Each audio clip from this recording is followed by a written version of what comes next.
हाँ जी sir, last class में हम लोगों ने एनपीओ शुरू किया था। ठीक है, एनपीओ का एक क्वेश्चन किया भी था हम लोगों ने। ये नेक्स्ट क्वेश्चन है हमारा एनपीओ का। वहां पे मैंने बहुत सी बातें समझाई भी थी आप लोगों को। ठीक है, आइए इस क्वेश्चन को देखते हैं। यहाँ पे क्या लिखा हुआ है? लिखा हुआ है हमारे पास में opening balances cash in hand, cash at bank के दिए हुए और ड्यूरिंग द ईयर ये हमारे को रिसिप्ट्स हुई हैं। रिसिप्ट्स हैं हमारे पास में सब्सक्रिप्शन की, 3 साल की सब्सक्रिप्शन है ये। हमारा जो ईयर है वो कौन सा है? 31 मार्च 2018 है। 31 मार्च 2018 है, यानी कि इस साल के लिए हमारे पास में सब्सक्रिप्शन की ये सिचुएशन है। पिछले साल का सब्सक्रिप्शन हमें रिसीव हुआ 18,000 रुपए। पिछले साल का सब्सक्रिप्शन हमारे को 18,000 रुपए रिसीव हुआ है। ठीक है जी, इस साल के लिए सब्सक्रिप्शन जो है वो रिसीव हुआ है कितना? वो रिसीव हुआ है 17-18 में हमारे को 9,63,000 रुपए। पिछले साल का कुछ बकाया रहा होगा, उसका आज अमाउंट रिसीव हुआ है। इस साल हमें जितना ड्यू हुआ था उसमें से 9,63,000 ही केवल मिला है। ठीक है, अच्छा ओके। अब फ्यूचर ईयर के लिए, नेक्स्ट ईयर के लिए हमें 4,500 रुपीज मिला है। नेक्स्ट ईयर के लिए हमें 4,500 हमने एडवांस में रिसीव कर लिया। सबसे पहली बात, टोटल सब्सक्रिप्शन कितना मिला है? टोटल सब्सक्रिप्शन कितना मिला है? तो हमें सर ये टोटल सब्सक्रिप्शन इन तीनों का एडिशन इस साल मिला है 9,85,500 रुपीज। डन, इसमें कोई शक तो नहीं है ना किसी को? धीरे धीरे करके एडमिट हो रहे हैं। ठीक है जी, 9,85,500 है इनका ग्रैंड टोटल। और इसके लिए एंट्री क्या होगी? Cash account debit to subscription account. तो क्या सर मैं यहाँ पे ये एंट्री कर सकता हूं? हाँ सर, बिल्कुल कर सकते हो। मैंने एंट्री बना दी 9,85,500 रुपीज के लिए। कोई शक? कोई शक नहीं है। ठीक है सर, यानी कि हमारे पास में इतना अमाउंट हमें ड्यूरिंग द ईयर रिसीव हुआ। आगे चलते, अब यहां की कहानी हो गई खत्म। एडजस्टमेंट में देखो क्या लिखा हुआ है। एडजस्टमेंट में लिखा हुआ है कि हमारे पास में 4500 मेंबर थे और हर मेंबर 220 रुपए की, 220 मेंबर्स थे और हर मेंबर 4500 की सब्सक्रिप्शन देता था। यानी कि हमने 220 मेंबर से 4,500 पर मेंबर लेना था। यानी कि ड्यू कितना होता है? ड्यू होता है मेरे पास में कितना हो गया इसका? 9,90,000 रुपीज। जी आप लोगों ने बताया, धन्यवाद। 9,90,000 के लिए हमारी एंट्री क्या होगी? Sir subscription account debit to income and expenditure account, ये ड्यू हुआ है। मैंने ये एंट्री यहां लिख दी, इसमें भी किसी को कोई दिक्कत नहीं होनी चाहिए मेरे हिसाब से। तो सर मेन काम तो हमारा पूरा हो चुका।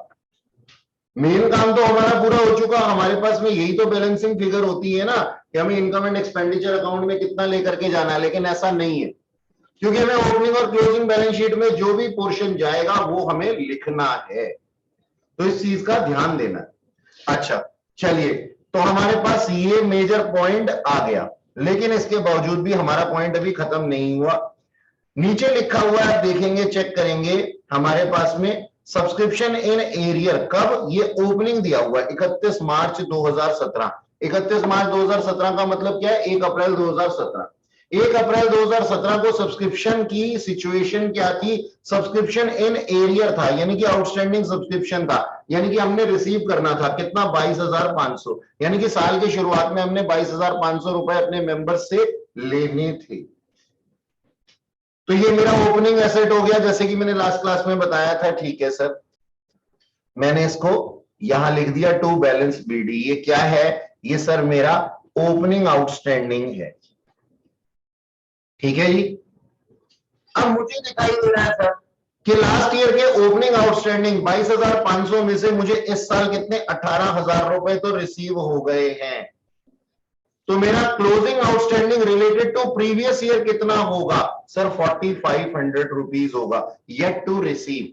यानी कि पिछले साल का बकाया था, इस साल उसका कुछ पोर्शन मिला है। पिछले साल का बकाया था 22,500, कुछ पोर्शन मिल गया 18,000। तो इसका मतलब अभी भी कितना बकाया है? अभी भी मेरे पास में 4,500 आउटस्टैंडिंग है। यानी कि ये मेरा क्लोजिंग एसेट बन जाएगा। ये पिछले साल का है। अच्छा इस साल की बात करें, इस साल की बात करते हैं सर।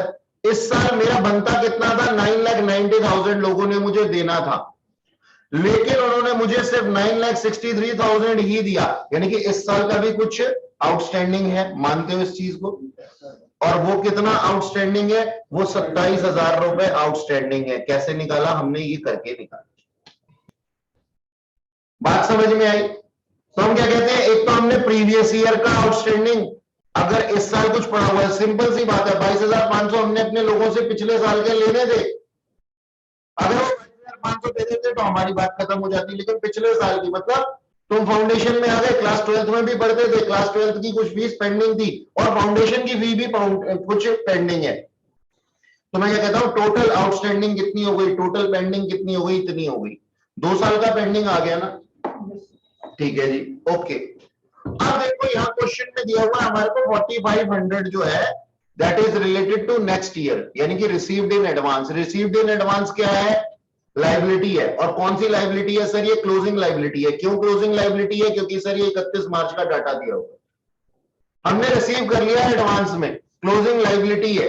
लाइबिलिटी का क्लोजिंग बैलेंस कहां आना चाहिए सर, डेबिट साइड पे आना चाहिए। लाइबिलिटी शुरू कहां से होती है, लाइबिलिटी का क्रेडिट बैलेंस होता है, तो ओपनिंग बैलेंस यहां आएगा और क्लोजिंग बैलेंस यहां आएगा, तो मैंने क्लोजिंग लिख दिया 4,500। प्रत्युष कह रहा था कि सर इसको क्रेडिट साइड पे लिखो। क्यों क्रेडिट साइड पे लिखो बेटा, ये हमारी क्लोजिंग लाइबिलिटी है, ठीक है जी, तो इसको मैंने डेबिट साइड पे लिखा है, यहां से शुरू और यहां खत्म।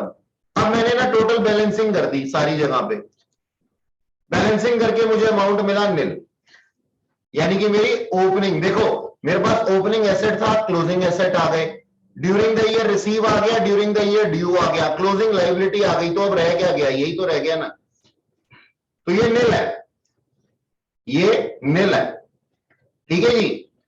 अब हमारे पास में ये सब्सक्रिप्शन अकाउंट पूरा हो जाता है, इसको फटाफट से नोट करो। किसी ने कुछ पूछना है तो चैट में पूछे।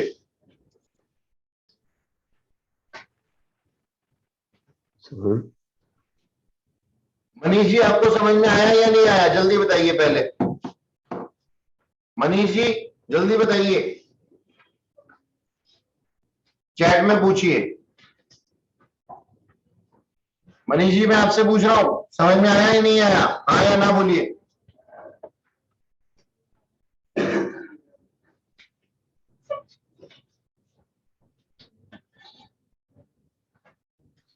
सर एक चीज पूछनी थी।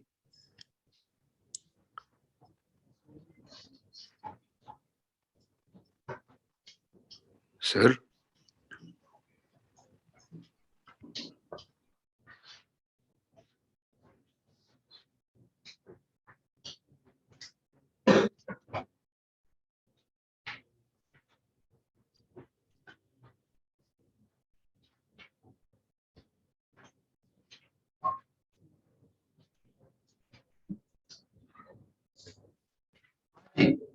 अब और पॉइंट देख लेते हैं, और पॉइंट्स देख लेते हैं। ये क्या दिया हुआ है हमारे को, cash in bank, cash in hand, ठीक है, वो तो बात खत्म हो गई, सब्सक्रिप्शन हमने कर लिया। इंटरेस्ट ऑन फिक्स डिपॉजिट 10%, हमें इंटरेस्ट रिसीव हुआ है बैंक से 10%। अब इंटरेस्ट 4,50,000 है, हमारे को ओपनिंग इन्वेस्टमेंट दी हुई है क्या, चेक करते हैं। यहां पे ओपनिंग इन्वेस्टमेंट दी हुई है क्या, नहीं दी हुई, देख लो, कोई बात नहीं, कोई बात नहीं, ये इंटरेस्ट जो है वो रिटर्न है और वो अपने आप में 10% है ना, तो एक्चुअल अमाउंट कितना होगा, if 45,000 is 10% of some amount, then what would be 100%? तो क्या मानते हो, 4,50,000 रुपीज का इन्वेस्टमेंट हमारे पास ओपनिंग में रहा होगा ना, तभी तो हम लोगों को इंटरेस्ट रिसीव हुआ है ना। हाँ सर बिल्कुल, तो एक काम करता हूं, अपना बना लेता हूं पहले income and expenditure account. Sir दे तो रखे 4.5 लाख की। एक second,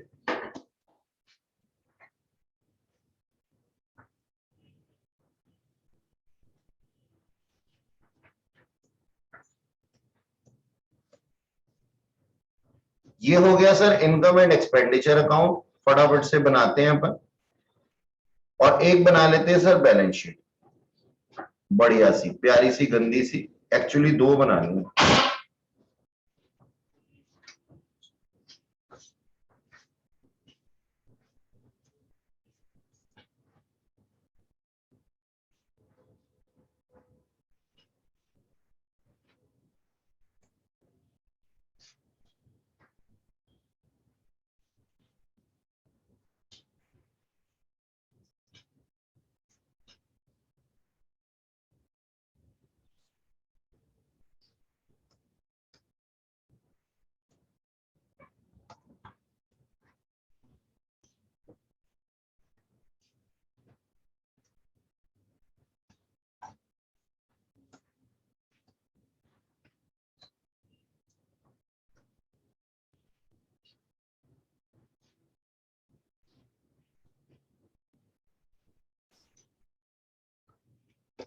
balance sheet as at 1st April 2017 और balance sheet as at 31st March 2018। तो क्या मैं यहां पे इन्वेस्टमेंट लिख सकता हूं? 4.5 लाख रुपए, ठीक है सर। और यहां पे सब्सक्रिप्शन के पॉइंट्स लिख लें। ओपनिंग आउटस्टैंडिंग सब्सक्रिप्शन 22,500 थी, ठीक है सर। तो मैं यहां चला जाता हूं एसेट में, आउटस्टैंडिंग सब्सक्रिप्शन 22,500 थी। और यहां पे आउटस्टैंडिंग सब्सक्रिप्शन, जरा सब्सक्रिप्शन अकाउंट को देख करके बताना कितना कितना था करंट ईयर का और लास्ट ईयर का, जो आपने अभी बनाया है। नहीं, ऊपर पहले कौन सा साल था ये? 16 17 का कितना है?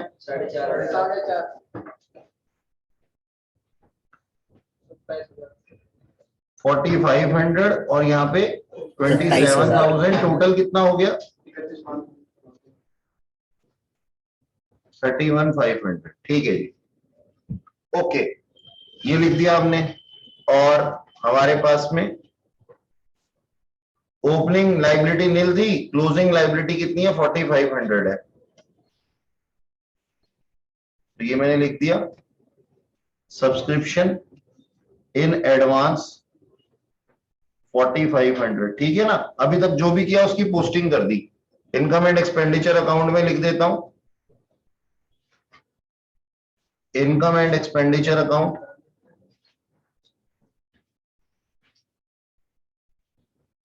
As at 31st March 2018। और यहां पे इनकम साइड पे लिख दूंगा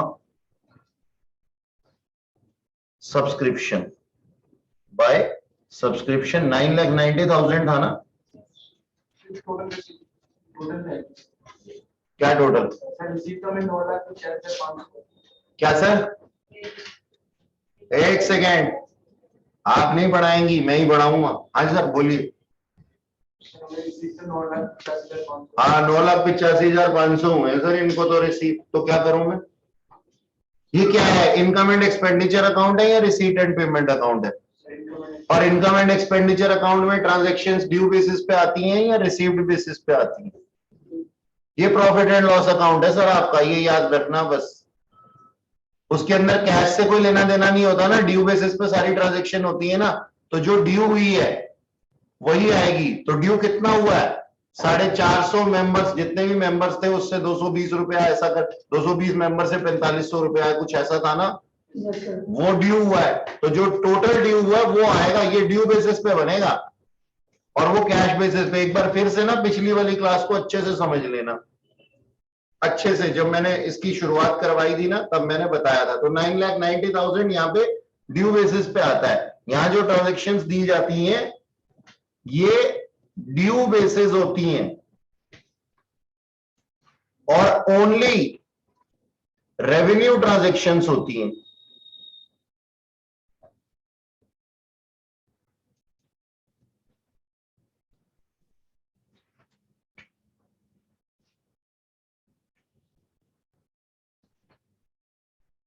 ऑन ड्यू बेसिस। ठीक है, याद रखना इस चीज। अच्छा जी, वापस आते हैं अपने क्वेश्चन पे।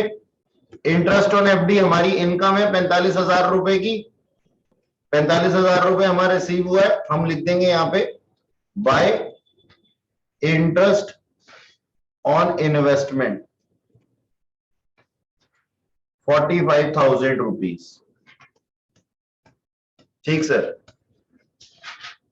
अब नीचे एक बार ये एडजस्टमेंट पढ़ लेते हैं। डेप्रिसिएशन दिया हुआ है फर्नीचर पे, स्पोर्ट्स इक्विपमेंट पे। ठीक है सर। और लिखा हुआ है 31 March 2018 stock of sports material in hand after member use during the year is valuated at 78,000 and stock of stationery 3,150। Rent for the 1 month was outstanding and unexpired. Unexpired मतलब prepaid. Insurance was 9600। तो इसके अंदर एक ही point में कई सारी adjustments दी हुई है। और साथ ही दिया हुआ है ये हमारे पास में डाटा कि बाकी एसेट्स का ये हमारा डाटा था।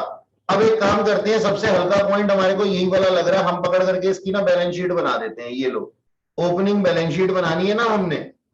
ठीक है, यहीं पे बना देता हूं। हालांकि मैं अभी बनाने लग रहा था वहां पे, लेकिन एक बैलेंस शीट यहां पे बना देता हूं मैं। मतलब यही वाली हमारी ओपनिंग बैलेंस शीट हो जाएगी। तो ये क्या है, balance sheet as at 31st नहीं, 1 अप्रैल 2017। इसके अंदर अपने पास इन्वेस्टमेंट थी ना सबसे पहले 4.5 लाख रुपए की। ठीक है, और क्या था आउटस्टैंडिंग? अच्छा, आउटस्टैंडिंग सब्सक्रिप्शन कितना? 22,500 का। बस और तो कुछ नहीं था ना वहां पे, और कुछ नहीं लिखा था हमने। अब एक काम करते हैं, सबसे पहले ना कैश को बुला लेते हैं। कैश भाई साहब आ जाओ आप। ये वाले कैश को हमने लिख देना है ओपनिंग बैलेंस शीट में। 39,100 और 50,000।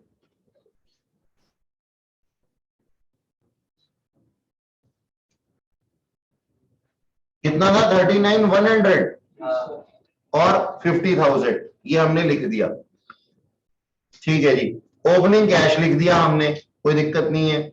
ठीक, और बाकी क्लोजिंग कैश तो क्लोजिंग बैलेंस शीट में जाएगा। बाकी चीजें देख लेते हैं, पहले एक बार लिख लेते हैं, बाद में कुछ रह जाएगा तो उसको देख लेंगे।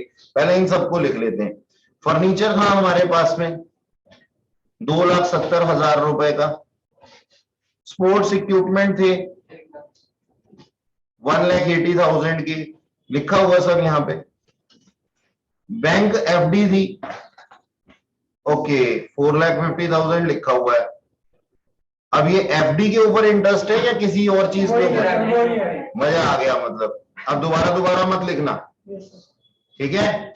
कहीं 4.5 लाख रुपए और लिख दो। मैंने उसको इन्वेस्टमेंट के नाम से लिख दिया, एफडी में इन्वेस्टमेंट किया है हमने। लो, एफडी लिख देता हूं उसके आगे। ठीक, अभी भी वेटिंग रूम में हैं कुछ बच्चे। ठीक है जी। अच्छा, 1,80,000 रुपए हमारे पास में था। और फिर स्टॉक ऑफ स्टेशनरी कितना था? 1,500। और था हमारे पास में स्पोर्ट्स मटेरियल 73,500। Subscription outstanding 8,400। नहीं, कुछ और दिखाई दे रहा है मुझे। अनएक्सपायर्ड इंश्योरेंस है, प्रीपेड इंश्योरेंस 8,400 है ना। बस सब्सक्रिप्शन इन एरियर तो हमने लिख ही लिया था। जरा चेक करो इसका। There was no liability, liability थी नहीं, मतलब यहां पे जो आएगा वो कैपिटल फंड ही आएगा।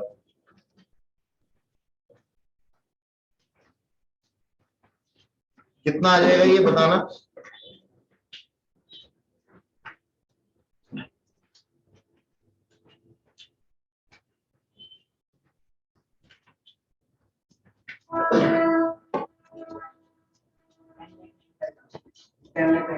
$10,95,000।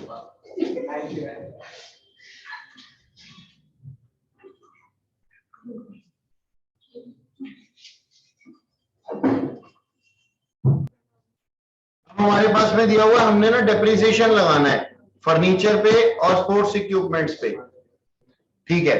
ओपनिंग हमारे पास में फर्नीचर कितना था, 2,70,000 लिखा हुआ है। ड्यूरिंग द ईयर कितने के परचेज किए गए हैं बताओ। ड्यूरिंग द ईयर परचेज किया गया है 60,000 रुपीज के, नहीं फर्नीचर के बारे में बात कर रहा हूं। फर्नीचर हमने परचेज नहीं करा, ठीक है। तो हम स्ट्रेट अवे किसके ऊपर डेप्रिसिएशन लगा देंगे, 2,70,000 के ऊपर डेप्रिसिएशन लगा देंगे, है ना। तो 2,70,000 के ऊपर 10% डेप्रिसिएशन आ गया, हमने यहां लिख दिया टू डेप्रिसिएशन ऑन फर्नीचर 2,70,000 रुपए का 10%, 27,000 रुपए। और फिर स्पोर्ट्स इक्विपमेंट पे था ना, स्पोर्ट्स इक्विपमेंट का ओपनिंग बैलेंस था 2 लाख, स्पोर्ट्स इक्विपमेंट का ओपनिंग बैलेंस था 1,80,000 और ड्यूरिंग द ईयर परचेज किया 60,000, तो टोटल कितना हो गया अपने पास 2,40,000।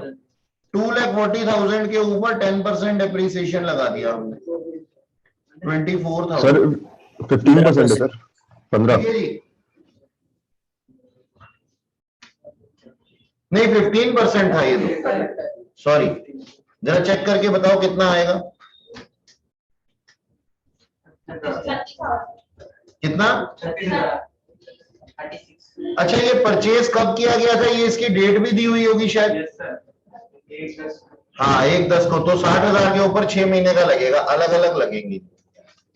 एक सेकेंड, इसको इस तरीके से करेंगे बच्चों, देखो 2 लाख नहीं 1,80,000 था, 1,80,000 के ऊपर तो पूरा 15% और 60,000 के ऊपर 15% केवल 6 महीने का।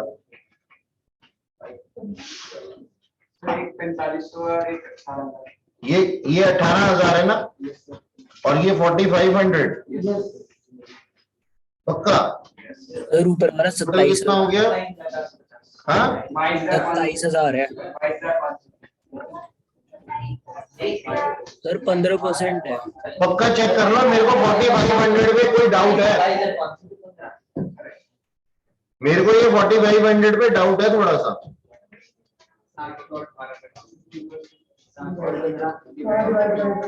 सर और ये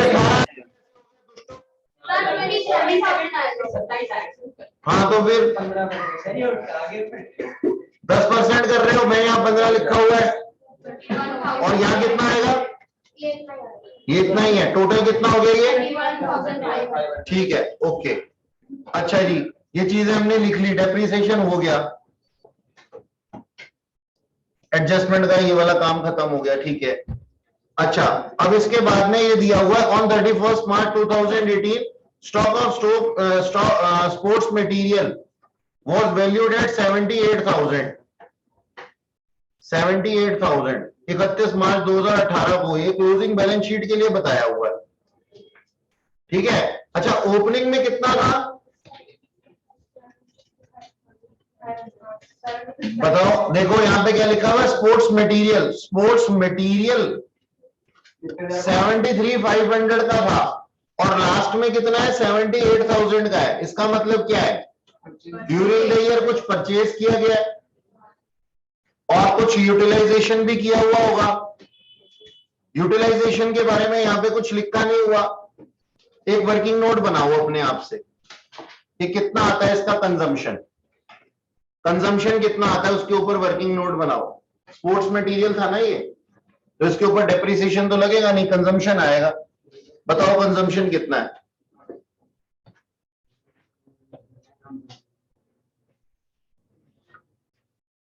ये देख लो। स्पोर्ट्स मटेरियल कुछ परचेज भी किया हुआ है,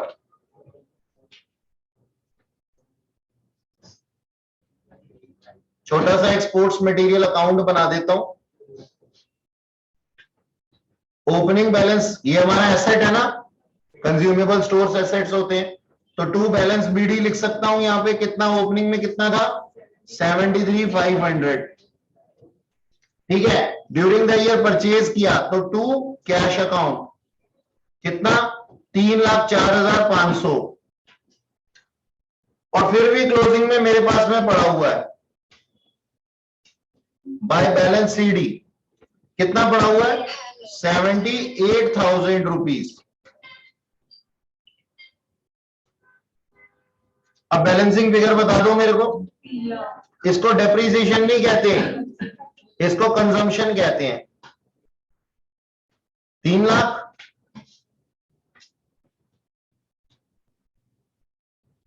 बनाओ फटाफट से। अच्छा, कंजम्पशन को कहां लिख दो सर? फिक्स्ड एसेट के ऊपर डेप्रिसिएशन हो या कंज्यूमेबल स्टोर्स पे कंजम्पशन हो, ये हमारा इनकम एंड एक्सपेंडिचर अकाउंट में एक्सपेंडिचर साइड आ जाता है। ठीक है सर, तो मैंने यहां लिख दिया टू कंजम्पशन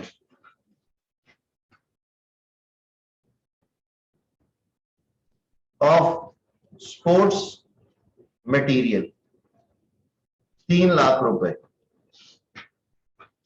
ठीक है जी। अच्छा, ये वाला काम हो गया पूरा। And stock of stationery, closing का स्टॉक ऑफ स्टेशनरी दिया हुआ है कितना 3,150 रुपए। अब इसको भी ऐसे ही कर सकते हो। ओपनिंग स्टॉक ऑफ स्टेशनरी कितना था 1500 था, मानते हो? ड्यूरिंग द ईयर कितना परचेज किया गया चेक करो। स्टेशनरी ये रहा 34,550। बनाओ इसकी भी कंजम्पशन, जल्दी से बताओ कितना आया।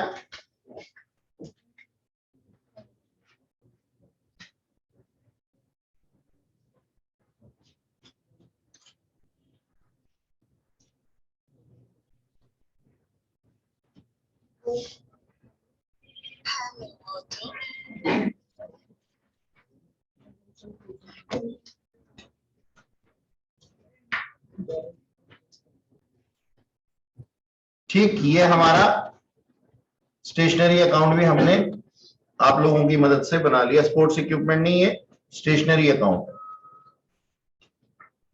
ओपनिंग में था 1500, क्लोजिंग में था 3150। कैश से इतना खर्च हुआ, ओपनिंग वाला ओपनिंग में चला जाएगा, क्लोजिंग वाला क्लोजिंग बैलेंस शीट में चला जाएगा, दोनों ही अमाउंट। और हमारे 1800 रुपए कंजम्पशन में चले जाएंगे।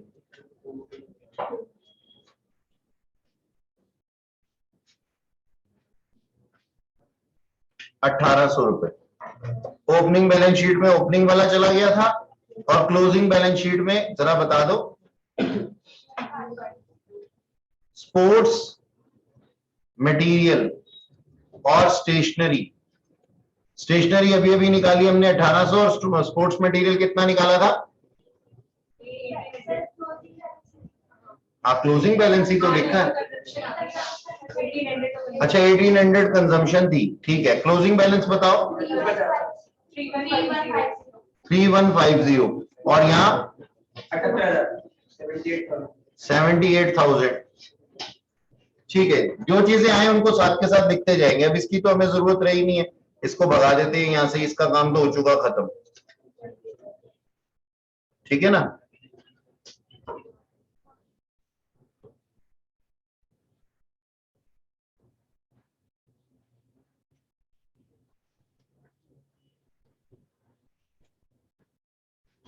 ठीक, ओके।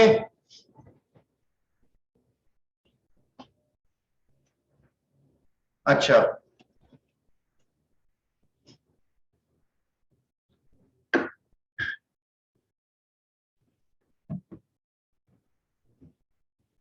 इसके बाद हमारे पास में क्या लिखा हुआ है? हाँ, rent of 1 month was outstanding. Outstanding rent था, तो जो हमारे पास में गिवन था वो कितने महीनों का होगा? 12 महीनों का या 11 महीनों का? बोलो बोलो, टॉस कर लेते हैं। 11 का होगा या 12 महीने का होगा? ये आपकी कैश बुक है, ये आपकी कैश बुक है ना, मानते हो?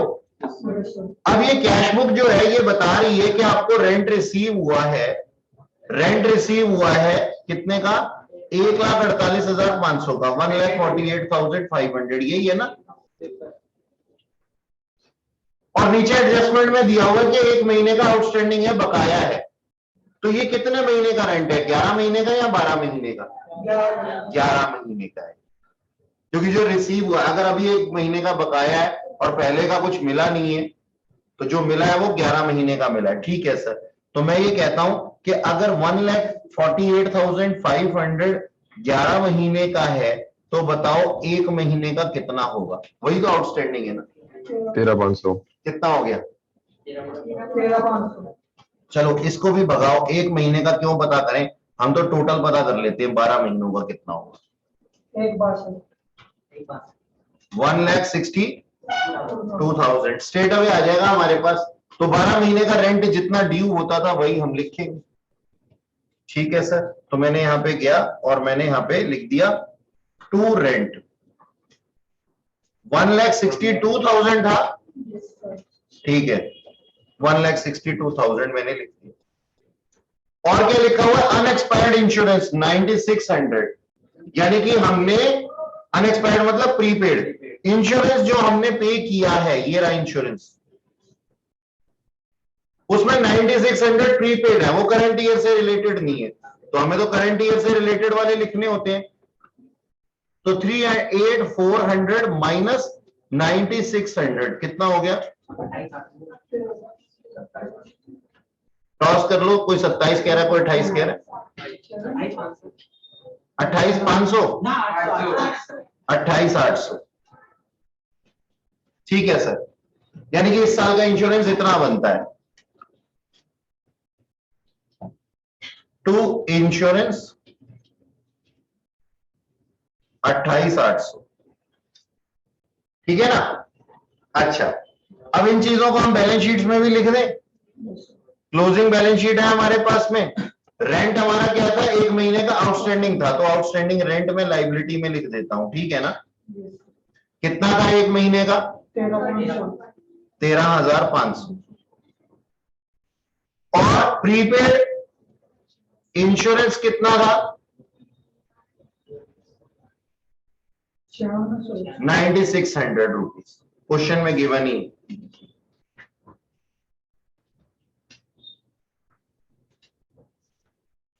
ठीक है जी। अच्छा, एडजस्टमेंट्स हो गई पूरी। एडजस्टमेंट के अंदर अच्छे से देख लो, कुछ रह नहीं गया हो, सारी एडजस्टमेंट्स पूरी हो चुकी हैं। अब अपना नॉर्मल जाते हैं क्वेश्चन पे, इनको सबको हटा देते हैं यहां से ताकि हमें कोई डिस्टरबेंस ना हो। सबसे पहले चेक करते हैं, अब अपनी कॉपी में लिखना जो मैं बोलते जाऊंगा, मैं नहीं लिख रहा यहां पे, और फिर मेरे को फाइनल आंसर बताना। सबसे पहले स्पोर्ट्स मटेरियल का काम हम कर चुके, ठीक है सर, डन। सैलरी का काम किया था क्या? नहीं किया था, तो सैलरी लिखो वहां पे एक्सपेंडिचर साइड में 3,15,000 रुपए as it is. To salary लिखो, बाद में मुझे भी लिखवाना है तुम्हारे को, तुम लिखवाओगे बाद में मुझे, क्योंकि मैं पूछूंगा, इसको ऊपर कर दूंगा ना। सैलरी लिखो 3,15,000 रुपए। इक्विपमेंट परचेज कैपिटलाइज नेचर का, लेकिन इसका डिप्रिसिएशन हम ले चुके हैं, इसका काम खत्म कर दिया हमने। बैंक फिक्स डिपॉजिट, बैंक में एफडी थी, bank fix deposit on 31/3/2018 1.5 lakh रुपए, ये हमने और परचेज की थी, ठीक है। अच्छा, और इसका रेट ऑफ इंटरेस्ट हमारे को नहीं दिया हुआ, ये कैपिटलाइज नेचर की है, ये क्या है? कैपिटलाइज नेचर की है। अच्छा, एक बात बताओ, ये कब खरीदी है? 31/3/2018 को खरीदी है, at the end of year खरीदी है ना। इसके ऊपर इंटरेस्ट मिलना चाहिए क्या? चलो, अगर मैं यहां पे ये लिख देता कि 10% एफडी, तो इसके ऊपर इंटरेस्ट मिलना चाहिए क्या? बच्चे ना भावुक हो जाते हैं बड़ी जल्दी 10% रेट ऑफ इंटरेस्ट देख करके, अरे सर हमने 4,50,000 के ऊपर तो इंटरेस्ट दे दिया, व्हाट अबाउट दिस जो हमने करंट ईयर में परचेज किया? अरे बंधुओं, पहले देख तो लो कि इसकी डेट क्या है, कब परचेज की है, end of day, end of year, end date पे। तो सोचो इसका इंटरेस्ट कुछ इस साल मिलेगा, इसका इंटरेस्ट तो अगले साल मिलेगा, खरीदी ही लास्ट डेट पे है। अगर बैंक में जाके कहोगे सुबह 11 बजे तुमने खरीदा, शाम को 5 बजे ऑफिस में खड़े ला इंटरेस्ट दे, वो सच में दे देगा, ऐसे देगा, गार्ड से बाहर छुड़वा करके आएगा, लेकिन ये हमारी एसेट तो हो गई ना। तो ये क्लोजिंग बैलेंस शीट में आ जाएगा, ठीक है ना? ओके, अच्छा। और अगर यहां पे एक बात बताना, अगर ये इक्विपमेंट परचेज के अंदर ये वाली डेट दी हुई होती, कौन सी, 31/3/2018, तो क्या इसके ऊपर डिप्रिसिएशन लगता है इस पार्ट पे? नहीं, फिर भी नहीं लगता, है ना, क्योंकि लास्ट में खरीदा है, कहां से डिप्रिसिएशन लग जाएगा। ओके सर, तो मैं बस जस्ट बता रहा हूं, ध्यान रखा करो डेट्स के बारे में। तो ये हमारी क्लोजिंग बैलेंस शीट में लिखो, क्लोजिंग बैलेंस शीट में बैंक एफडी 1,50,000, बैंक एफडी, ये कहां लिख रहा है, लायबिलिटी साइड पे, दुष्ट प्राणी, ठीक है, एसेट है ये हमारा। अच्छा, रेंट के पॉइंट कर चुके, ग्राउंड मेंटेनेंस नहीं लिखा हमने, लिखो 22,120 रुपए, 22,120 रुपए ग्राउंड मेंटेनेंस लिखो, रेवेन्यू नेचर का। इंश्योरेंस हां जी कर चुके, स्टेशनरी हां जी कर चुके, सैलरी एक्सपेंसेस नहीं लिखा था, अब लिख दो 5880, लिख दिया, सैलरी एक्सपेंसेस 5880, ठीक है जी, ओके। अच्छा, अब ये हमारे पास में क्लोजिंग बैलेंस शीट में क्लोजिंग बैलेंस आ जाएगा, तो क्लोजिंग बैलेंस शीट में एसेट साइड में ये दोनों कैश लो और बैंक लिख दो, 31,750 और 40,000 क्लोजिंग बैलेंस शीट में लिखना, इनकम एंड एक्सपेंडिचर में मत लिख देना, ओके। ओपनिंग बैलेंस शीट में हम ये दोनों कैश लिख चुके हैं ऑलरेडी, सब्सक्रिप्शन के पॉइंट कर चुके हैं हम ऑलरेडी, फिक्स डिपॉजिट पे इंटरेस्ट दे चुके हैं ऑलरेडी। अब जल्दी से मेरे को बता दो कि डेफिसिट आया या सरप्लस आया,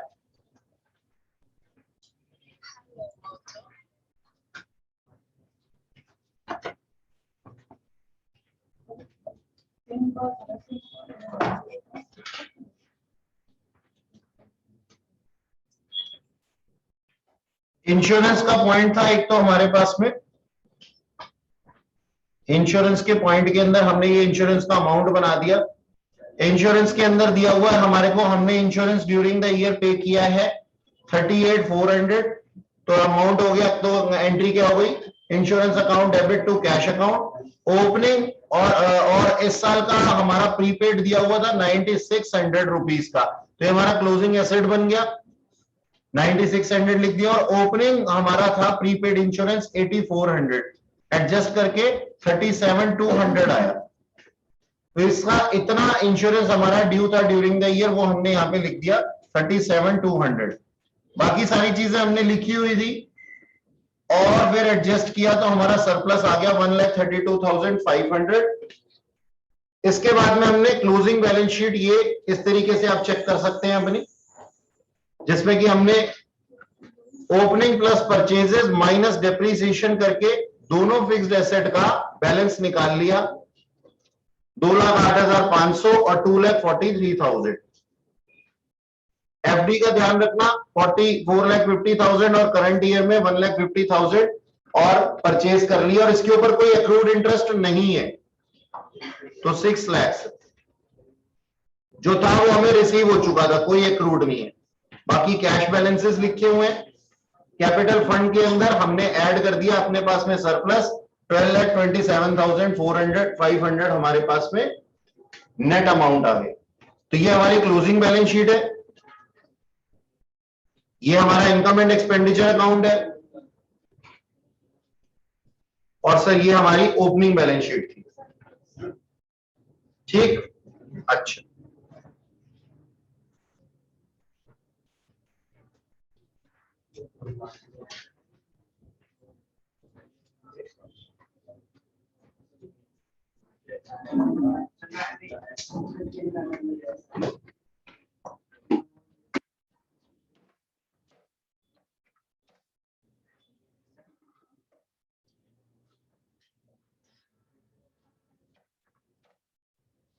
हाँ जी, ये क्वेश्चन दिया हुआ है, चैट पढ़ लेते हैं पहले क्या लिखा है बच्चों ने।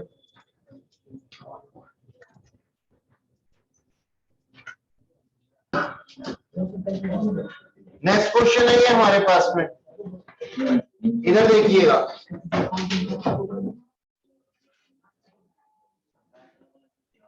इधर देखिएगा, ध्यान से सुनो। ये क्वेश्चन दिया हुआ है, इसके अंदर आपको रिसीट एंड पेमेंट अकाउंट दिया हुआ है, ठीक है।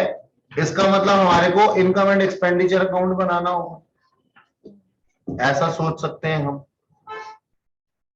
ठीक है। ओके सर, अब यहां पे ना कुछ चीजें मुझे अटपटी लगी, शायद आपको पढ़ते हुए अटपटी लगे, एक बार पढ़ लेते हैं। मतलब मैं नहीं बता रहा आपको, अभी मैंने ये नहीं बोला कि ये सर अगर ये लिखा हुआ हो तो हम ये करेंगे, वो लिखा हो तो वो करेंगे, नहीं, मैंने ऐसा कुछ नहीं बोला। मैंने ये बोला कि मैंने इस एक अकाउंट को देखा और यहां पे लिखा हुआ है कि ये एक रिसीट एंड पेमेंट अकाउंट है, और रिसीट एंड पेमेंट अकाउंट के अंदर नॉर्मल डाटा लिखा हुआ है और बाकी नीचे कुछ भी नहीं दिया हुआ। देख लो, आमतौर पे कुछ भी एडजस्टमेंट दी होती है, ये रिटर्न डाउन लिखा है, इसको ठीक कर लेते हैं थोड़ा।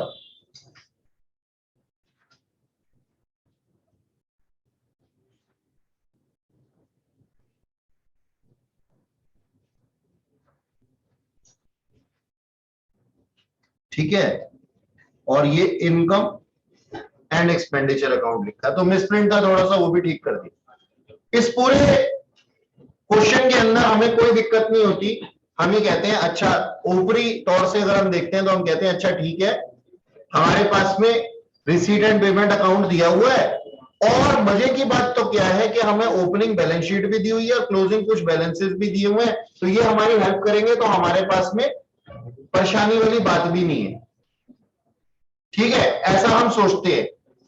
शांत रहो बच्चों, ये एक एडवांस क्वेश्चन है।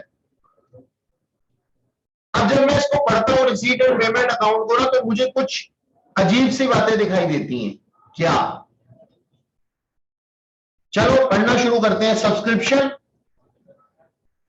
हमारे पास रिसीट साइड था, मुझे कोई शक नहीं हुआ इसके ऊपर, ठीक है, आना चाहिए था, आता है।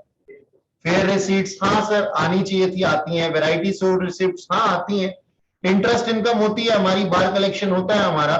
ये क्या लिखा है? एक्सेस ऑफ कैश स्पेंड है, एक्सेस ऑफ कैश स्पेंड, चलो ठीक है। रिसीट साइड पे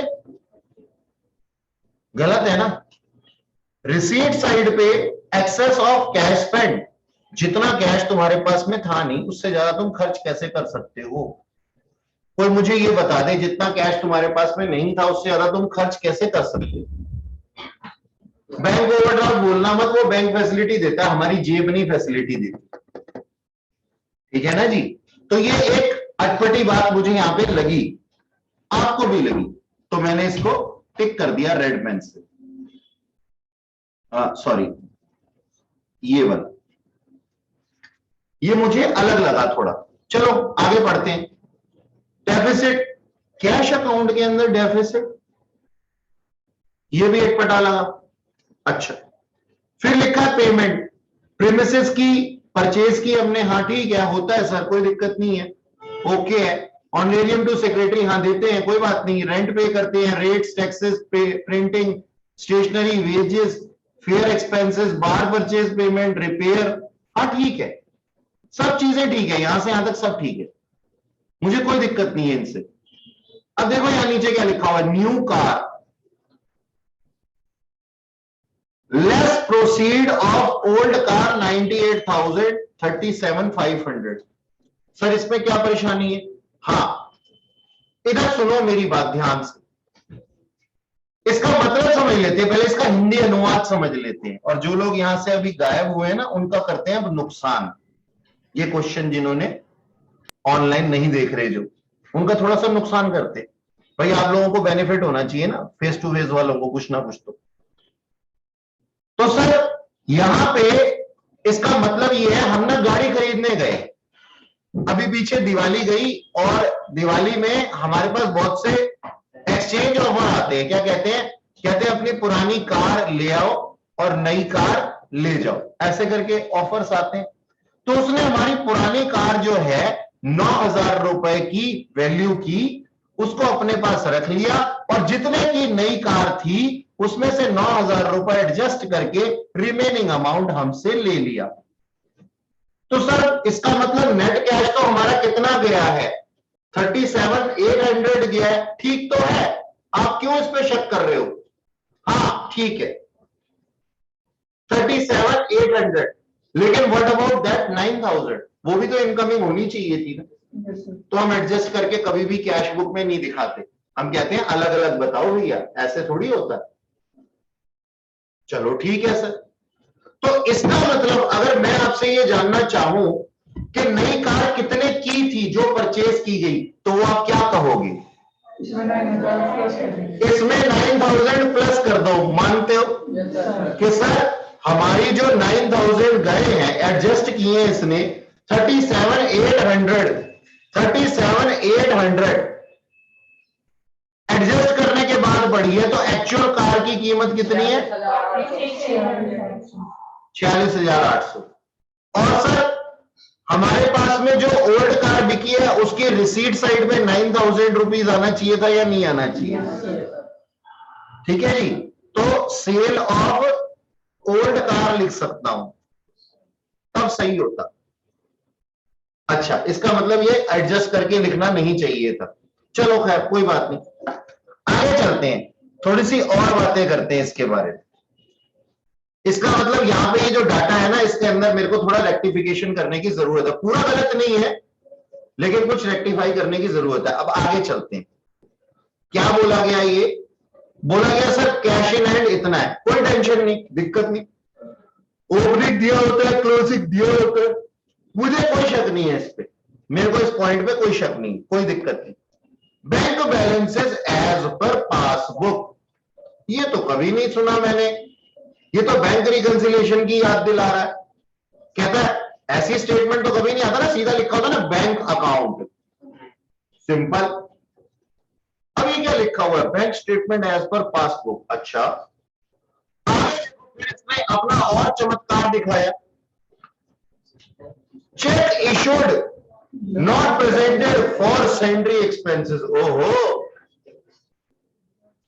तो हमसे बैंक रिकंसिलिएशन स्टेटमेंट बनवाना चाह रहा है क्या? थोड़ा सा शक हुआ है फिर से, यानी कि ऊपर तो हमें इसको दिक्कत हमें दिखाई दे रही थी, यहां पे भी दिक्कतें दिखाई देने लगी। क्या करेंगे वो बात की बात है, कुछ अलग तो दिखाई दे रहा है ना। आगे चलते हैं। Subscription due premises at cost, कोई दिक्कत नहीं है। एक्युमुलेटेड डेप्रिसिएशन, कोई दिक्कत नहीं है।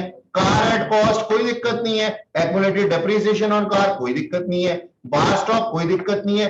क्रेडिटर फॉर बार परचेजेस, कोई दिक्कत नहीं है, इसमें कोई दिक्कत नहीं, मुझे कोई टेंशन नहीं है।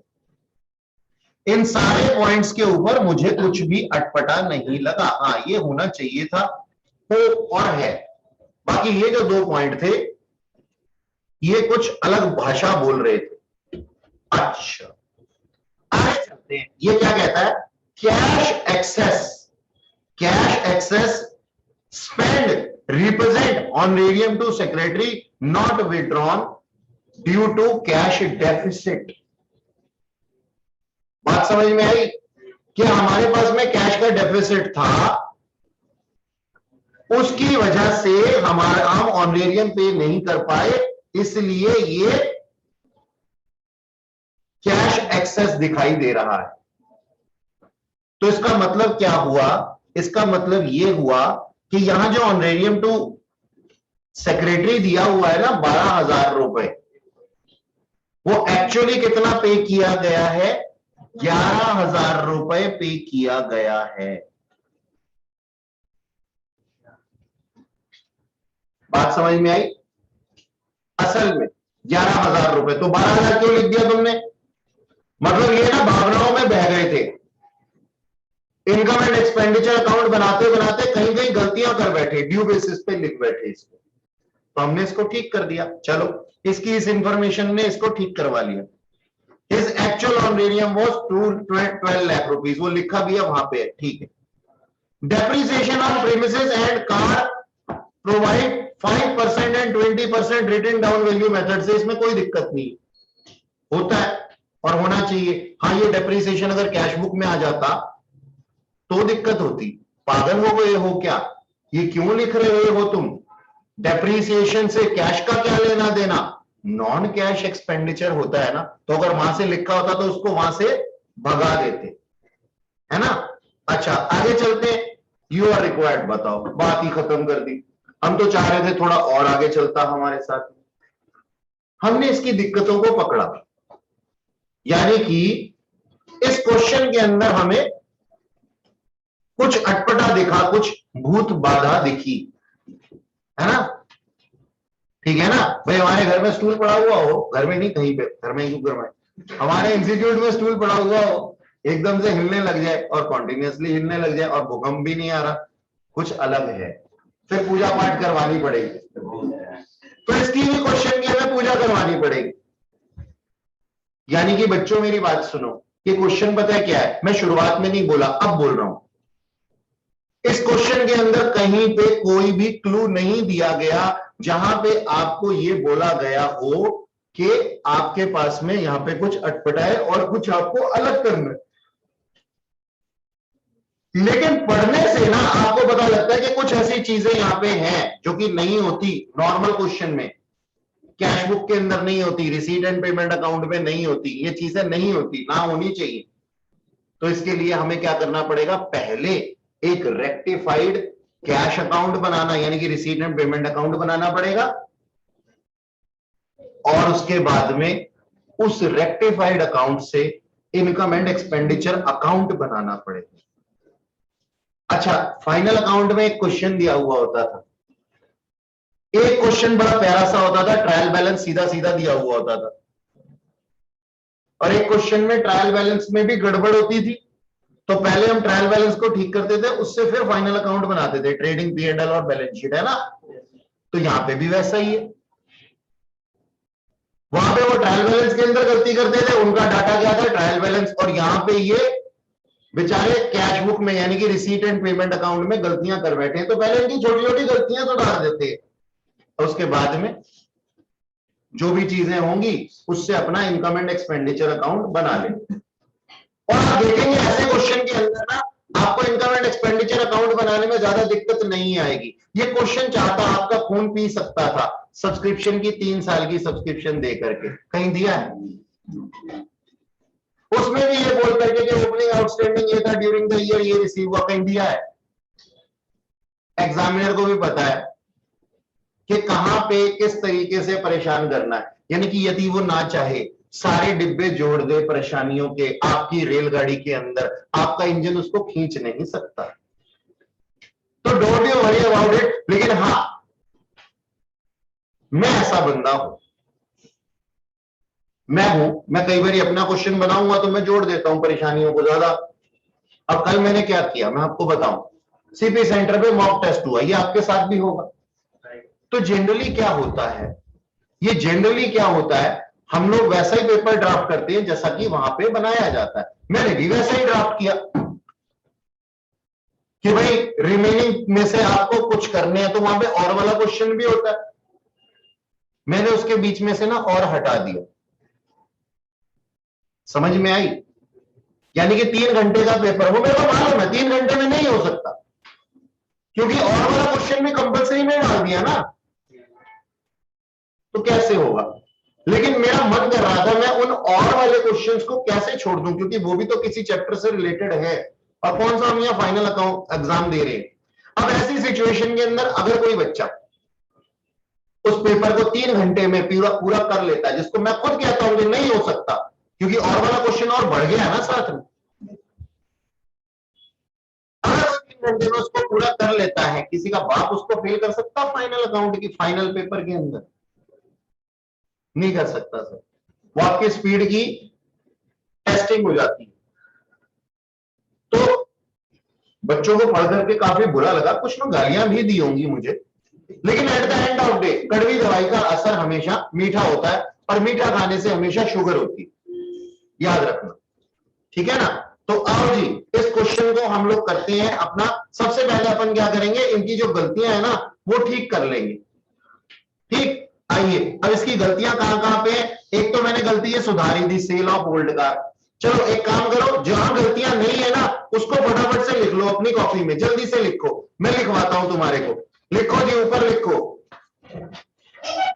Revised receipt and payment account, revised receipt and payment account.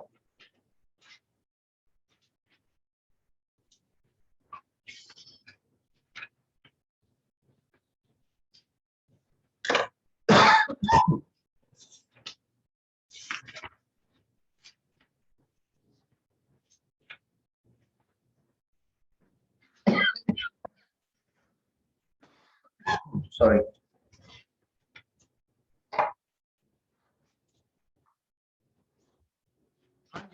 सबसे पहले जैसे ही हम श्री गणेश करते हैं अपने रिसीट एंड पेमेंट अकाउंट का, सबसे पहले क्या दिखता है तुम्हारे को, ओपनिंग बैलेंस दिखते हैं या नहीं लिखे ना, लिख देते हैं सर। चलो लिखो जी, टू बैलेंस बीडी।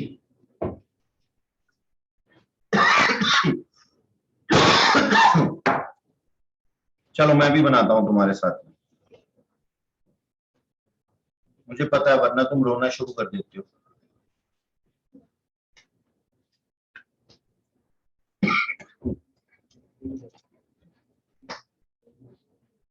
ये लो जी,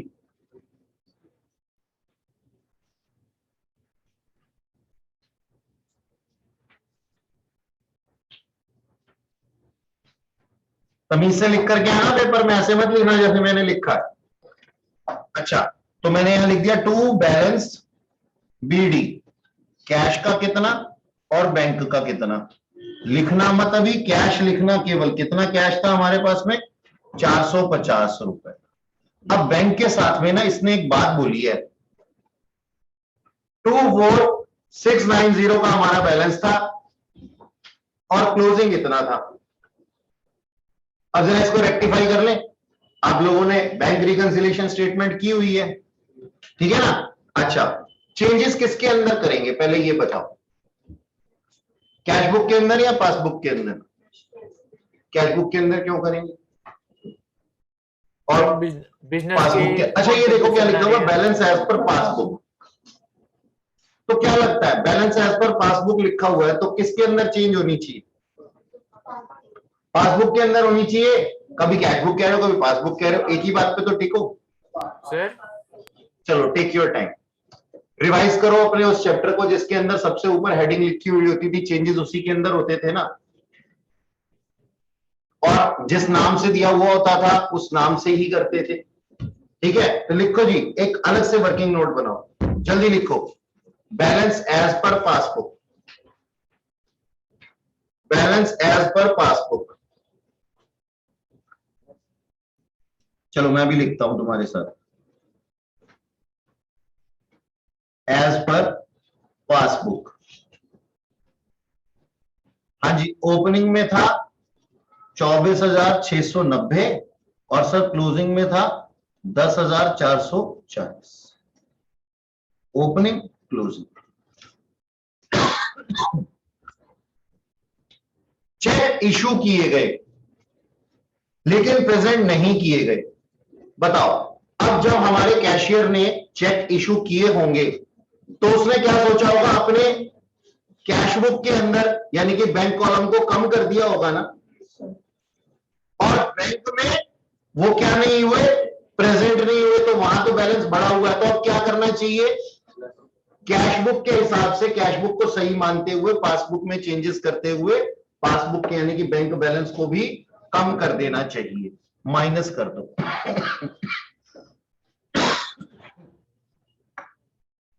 checks issued but not presented, ऐसे चेक 270 रुपए के थे, है ना, और 90 रुपए के थे।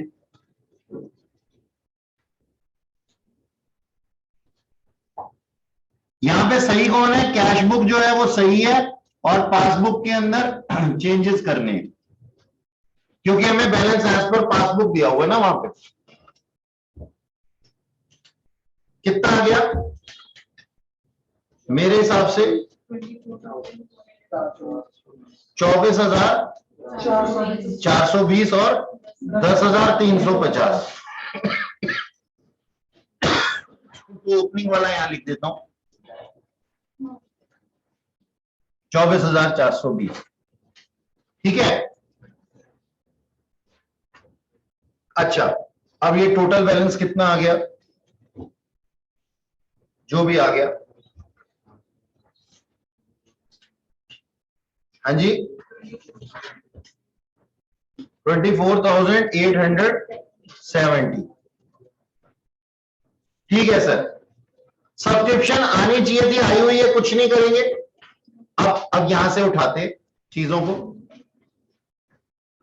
सब्सक्रिप्शन कोई दिक्कत नहीं थी हमारे को, ओके कर दो, लिखो अपने रिसीट एंड पेमेंट अकाउंट के अंदर एज इट इज सब्सक्रिप्शन लिख दो।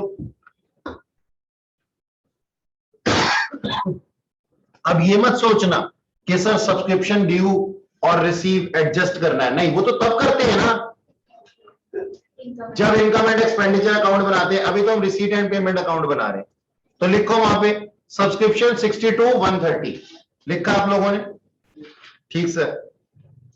और लिखो फेयर रिसीट्स 7200, हाँ सर ये आनी चाहिए और इसमें कुछ गलत भी नहीं है। देखो ऐसा नहीं है कि नीचे एडजस्टमेंट्स दी हुई है तो उसका कुछ करना है, नहीं, यहां पे रिसीट एंड पेमेंट अकाउंट के अंदर कुछ गड़बड़ी पाई गई है, उसको ठीक करना है। ठीक है, तो हम इसीलिए उसके डाटा को ही उठा रहे हैं। तो सर फिर आपने अभी यहां पे check issued but not presented को क्यों उठाया था? भाई वो इसलिए उठाया था ताकि मेरे को बैंक का एग्जैक्ट बैलेंस मिल सके, रेक्टिफाइड। अच्छा जी, इसके बाद में क्या लिखा हुआ, वैरायटी शो रिसीट्स, हाँ ये भी आती है सर, तो ये भी लिख दो 12,810 रुपए अपनी कॉपी में। ये देखो मारे इसको पकड़ करके, बच्चा कह रहा है फेयर रिसीट्स में से फेयर एक्सपेंसेस माइनस कर दो, वो केवल इनकम एंड एक्सपेंडिचर अकाउंट में होता है। अभी ये जो कार बेची थी, जो पॉइंट किया है, इसको अलग अलग किया है ना, क्या वो अपने आप में 37,800 गलत है?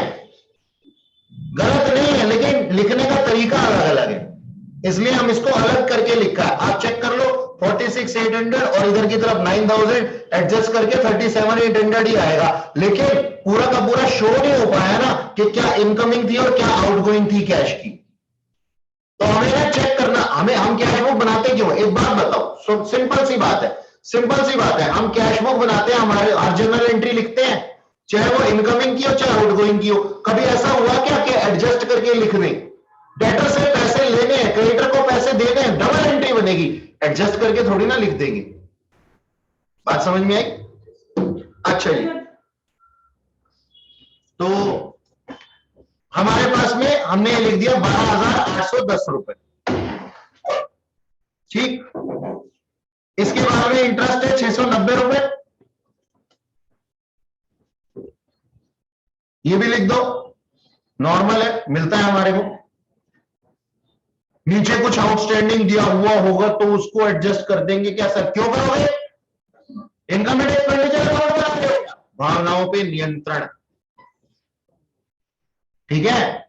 अच्छा, फिर एक्सेस कैश स्पेंड, अब ये नहीं लिखेंगे सर, अब ये नहीं लिखेंगे, उसको तो हमने एडजस्ट कर दिया ना ऑनरेरियम के अंदर ऑलरेडी, वहां पे देखो अभी किया था, तो इसको भगा देंगे यहां से, ये मत लिखना, ठीक। अच्छा, डेफिसिट लिखूं क्या? क्यों सर, क्यों डेफिसिट क्यों लिखोगे आप? कैश बुक में कौन से डेफिसिट आते हैं या सरप्लस आते हैं? हम तो कैश बुक बनाने हैं, रिसीट एंड पेमेंट अकाउंट बना रहे। हाँ, एक चीज है सेल ऑफ गुड का, जो भी हमने डिस्कस किया था, 9,000 रुपए, वो लिख दो। हाँ, बार कलेक्शन छूट गया मुझसे, बिल्कुल आएगा सर। और यहां पे चाहे कैपिटलाइज नेचर की ट्रांजैक्शन हो चाहे रेवेन्यू की हो, सारी की सारी आनी है सर, ठीक है।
Sir, you are muted.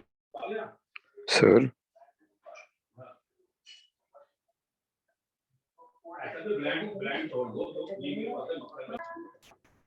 Sorry mic on नहीं था, मैं दोबारा से बोल रहा हूं एक बारी।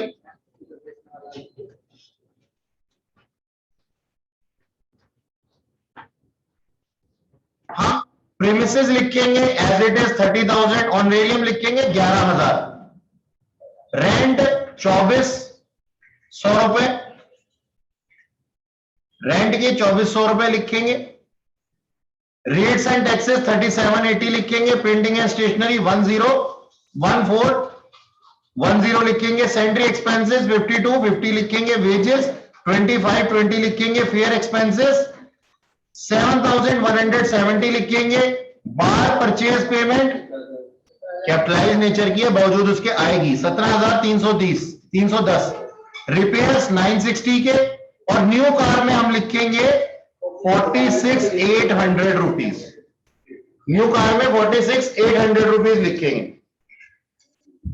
और फिर बैंक बैलेंस हमने निकाला था अभी थोड़ी देर पहले, क्लोजिंग का 10,000, 14 कहां से 10,350,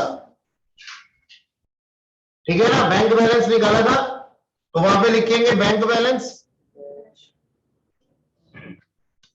टू बैलेंस सीडी करके बैंक बैलेंस में लिखना 10,350, और कैश बैलेंस कितना दिया हुआ है, नील दिया हुआ, कुछ दिया ही नहीं हुआ, तो कैश में लिख देना नील, और बैंक बैलेंस में लिख देना कितना 10,350 रुपीज, ठीक है जी। इस कैश बुक के अंदर कोई चीज, कोई दिक्कत? अब इस कैश बुक को देखते हुए हमें इनकम एंड एक्सपेंडिचर अकाउंट बनाना है, जो कि बहुत सिंपल और सरल है, बहुत ही ज्यादा सरल है। हो गया जी? अच्छा, अब देखो एक काम करते हैं, इसको यहां से भगाते हैं, सफाई कर दी हमने। अब इधर आओ, ये बैलेंसेस दिए हुए हैं हमारे को, सुन रहे हो? ये ओपनिंग बैलेंस शीट दी है और क्लोजिंग बैलेंस शीट दी हुई है। अब चेक कर ले एक बारी, सर कैश इन हैंड हमारा एसेट होता है, ओपनिंग वाला ओपनिंग में, क्लोजिंग वाला क्लोजिंग में। सर क्यों शर्मिंदा कर रहे हो? एसेट, इन दोनों को एडजस्ट करने के बाद में एसेट, सब्सक्रिप्शन ड्यू यानी कि outstanding asset, premises at cost asset, इसमें डेप्रीसिएशन एडजस्ट करने के बाद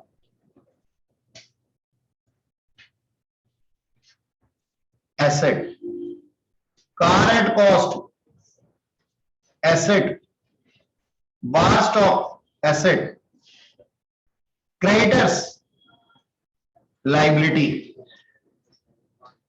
फटाफट से पहले बनाओ इसको जल्दी से, ओपनिंग वाली बैलेंस शीट और क्लोजिंग वाली बैलेंस शीट। क्लोजिंग मत बनाना अभी, केवल ओपनिंग बना के पहले कैपिटल फंड बताओ मुझे, पहले बैलेंस शीट्स बना लो।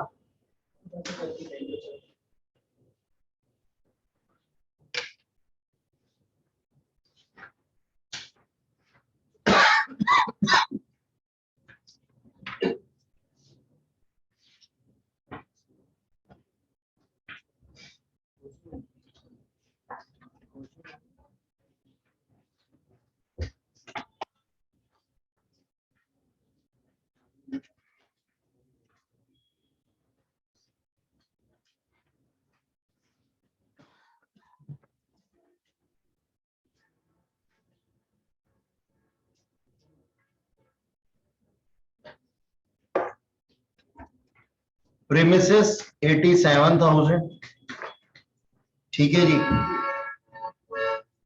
प्रीमिसेस एट कॉस्ट 87,000 है हमारे पास में, और उसके ऊपर एक्यूमुलेटेड डेप्रिसिएशन कितना था 56,400। एडजस्ट करने के बाद कितना आया बताना,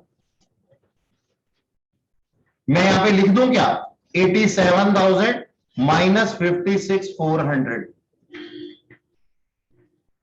कितना आ जाता है? हाँ, 30,600, ठीक है। और क्या है हमारे पास में, कार है, कार कितने की थी 36 570। इसके ऊपर डेप्रीसिएशन कितना था? 30,870। जरा बताना कितने की आई? हाँ 5700। ठीक है जी। कार के बाद में बार स्टॉक। बार स्टॉक लिख लो जी अपने पास में कितना आया? 2130। और क्रेडिटर्स दिए हुए 1770 ओपनिंग बैलेंस शीट में। सब्सक्रिप्शन, आउटस्टैंडिंग सब्सक्रिप्शन ये दी हुई है 3600, है ना, ये लिखी। और हमारा कैश एट बैंक था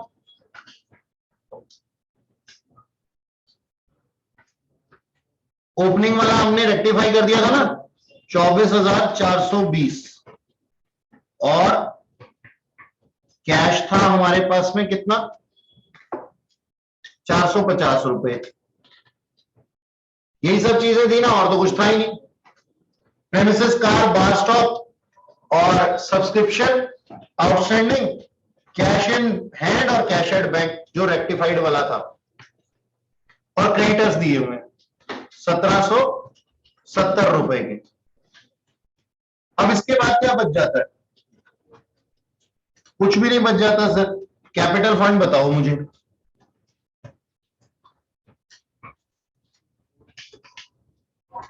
जल्दी से बता दो कैपिटल फंड। 65,130। हाँ 65,130। ऊपर तमीज से लिखेंगे balance sheet as at 1 April 2000 so and so, जो भी था 17। ठीक है, ये हमारी ओपनिंग बैलेंस शीट है। आप इसको ओपनिंग बैलेंस शीट नहीं लिखेंगे, बैलेंस शीट एज एट 1 अप्रैल 2017। ऐसे ही क्लोजिंग बैलेंस शीट भी बना देते हैं। ऐसे ही क्लोजिंग बैलेंस शीट भी बना देते हैं। अब बहुत से बच्चों का एक सवाल होता है मुझसे, इधर देखो, शाहरुख खान नहीं है कोई भी। बहुत से बच्चों का एक सवाल होता है, सर ये जो क्लोजिंग बैलेंस शीट दी हुई है, अगर इसके अंदर कोई डेप्रिसिएशन हो, जैसे कि हमारे क्वेश्चन के अंदर भी है, तो उसको नहीं लेंगे क्या? उसको नहीं लेंगे क्या?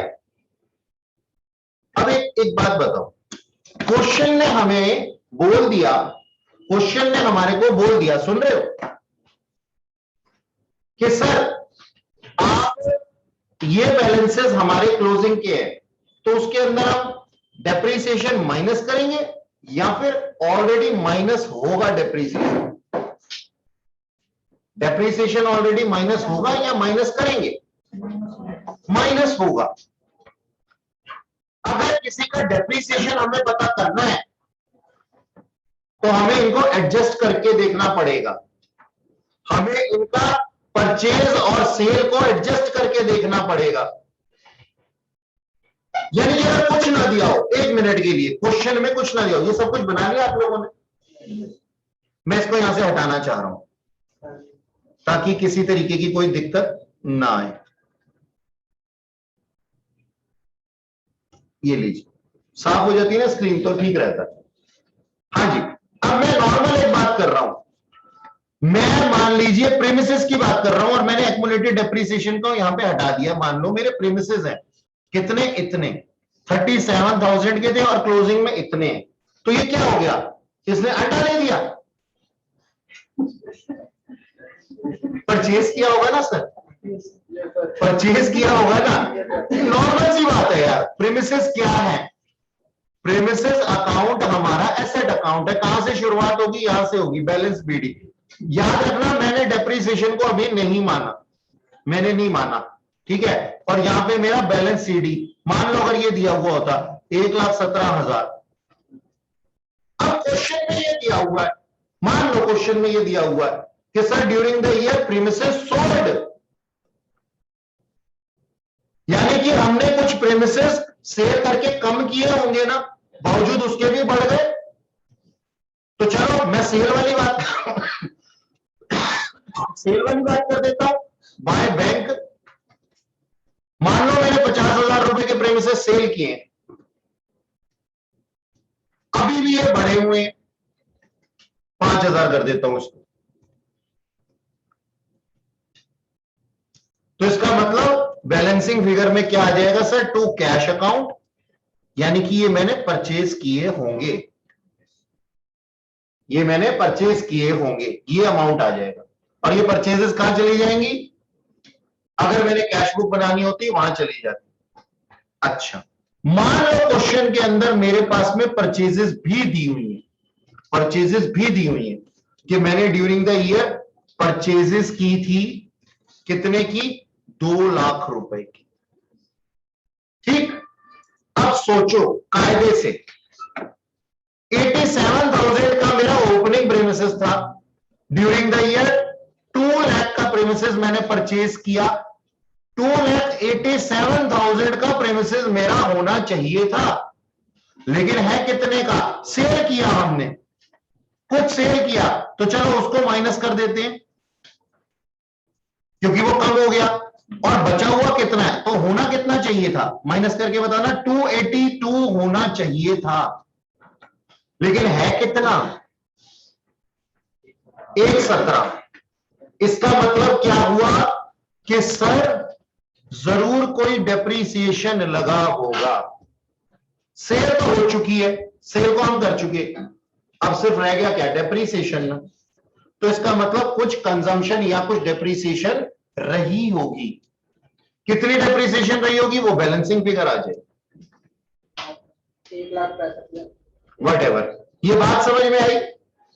क्वेश्चन के अंदर कॉम्प्लिकेटेड बनाने के लिए प्रीमिसेस का सेल भी दिया हुआ है, परचेज भी दिया हुआ है, और वैल्यू फिर भी बढ़ रही है, या जो भी वैल्यू आ रही है उससे कंपेयर करके पता करेंगे कितना डेप्रीसिएशन है। मतलब एक प्रीमिसेस के साथ में क्या हो सकता है?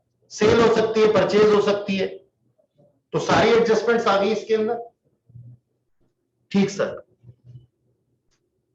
लेकिन यहां ऐसा कुछ था नहीं, केवल समझाने के लिए बताया गया।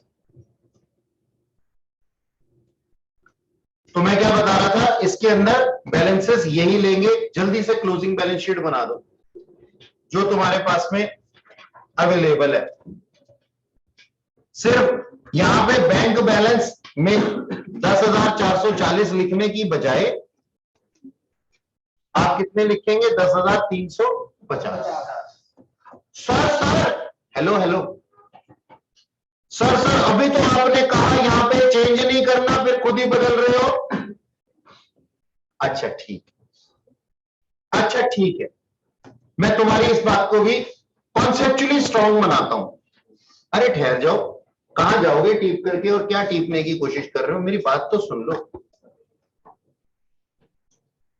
किसी को चेक देने थे, ध्यान से सुनना मेरी बात को प्लीज, और ना समझ में आए तो वापस लौटा देना, मैं दोबारा समझा दूंगा। किसी को चेक देने थे, हमने चेक फाड़ करके दिया, इशू किया, उसने चेक प्रेजेंट नहीं किया, हमारा बैंक बैलेंस कम नहीं हुआ। अगर चेक, उस चेक की वो डिपॉजिट नहीं करता, उसको वहां जाकर के चेक प्रेजेंट नहीं करता वहां जाकर के, तो उस चेक की कोई वैल्यू है क्या? क्या वो काम पूरा हो गया जिसके लिए हमने उसको चेक दिया था?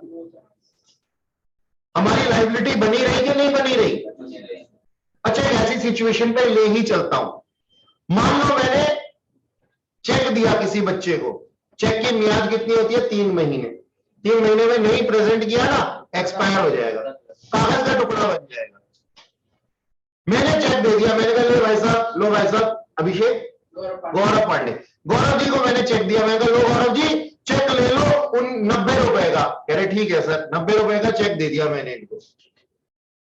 इन्होंने जाके प्रेजेंट नहीं किया, 3 महीने एक्सपायर हो गए, 4 महीने हो गए, 12 महीने के अंदर ही है ना, 4 महीने बीत चुके हैं, वो चेक एक्सपायर हो गया, अब चल भी नहीं सकता। क्या मेरी लायबिलिटी खत्म हो गई? क्या मैं ये कह सकता हूं चेक तो तुझे दे दिया था ना, तेरे को पैसे निकाल लेने चाहिए थे, जा अब नहीं देता, फिर तो गलत है। तो ये जो अनप्रेजेंटेड चेक्स है ना, दीज आर अवर लाइबिलिटी। अगर तुम दिवाकर सर की इस बात पे चलना चाहते हो ना कि सर हम तो इसको चेंज नहीं करेंगे, आपने बोला है इसको चेंज नहीं करना, हम चेंज नहीं करेंगे, मत करो, मत करो, ये हमारा एसेट है, लो ये गलत वाला हमारा एसेट है और ये हमारी लाइबिलिटी, इसको लाइबिलिटी साइड रख। अगर तुम इन बैलेंसेस को एडजस्ट नहीं करना चाहते तो इसको लाइबिलिटी साइड रख दो, क्योंकि लाइबिलिटी थोड़ी ना खत्म हो गई अनप्रेजेंटेड चेक से, ठीक है जी। या फिर दोनों को एडजस्ट करके लिख दो, एक ही बात, जैसी इच्छा। अच्छा जी, चलो बनाओ फटाफट से क्लोजिंग बैलेंस शीट।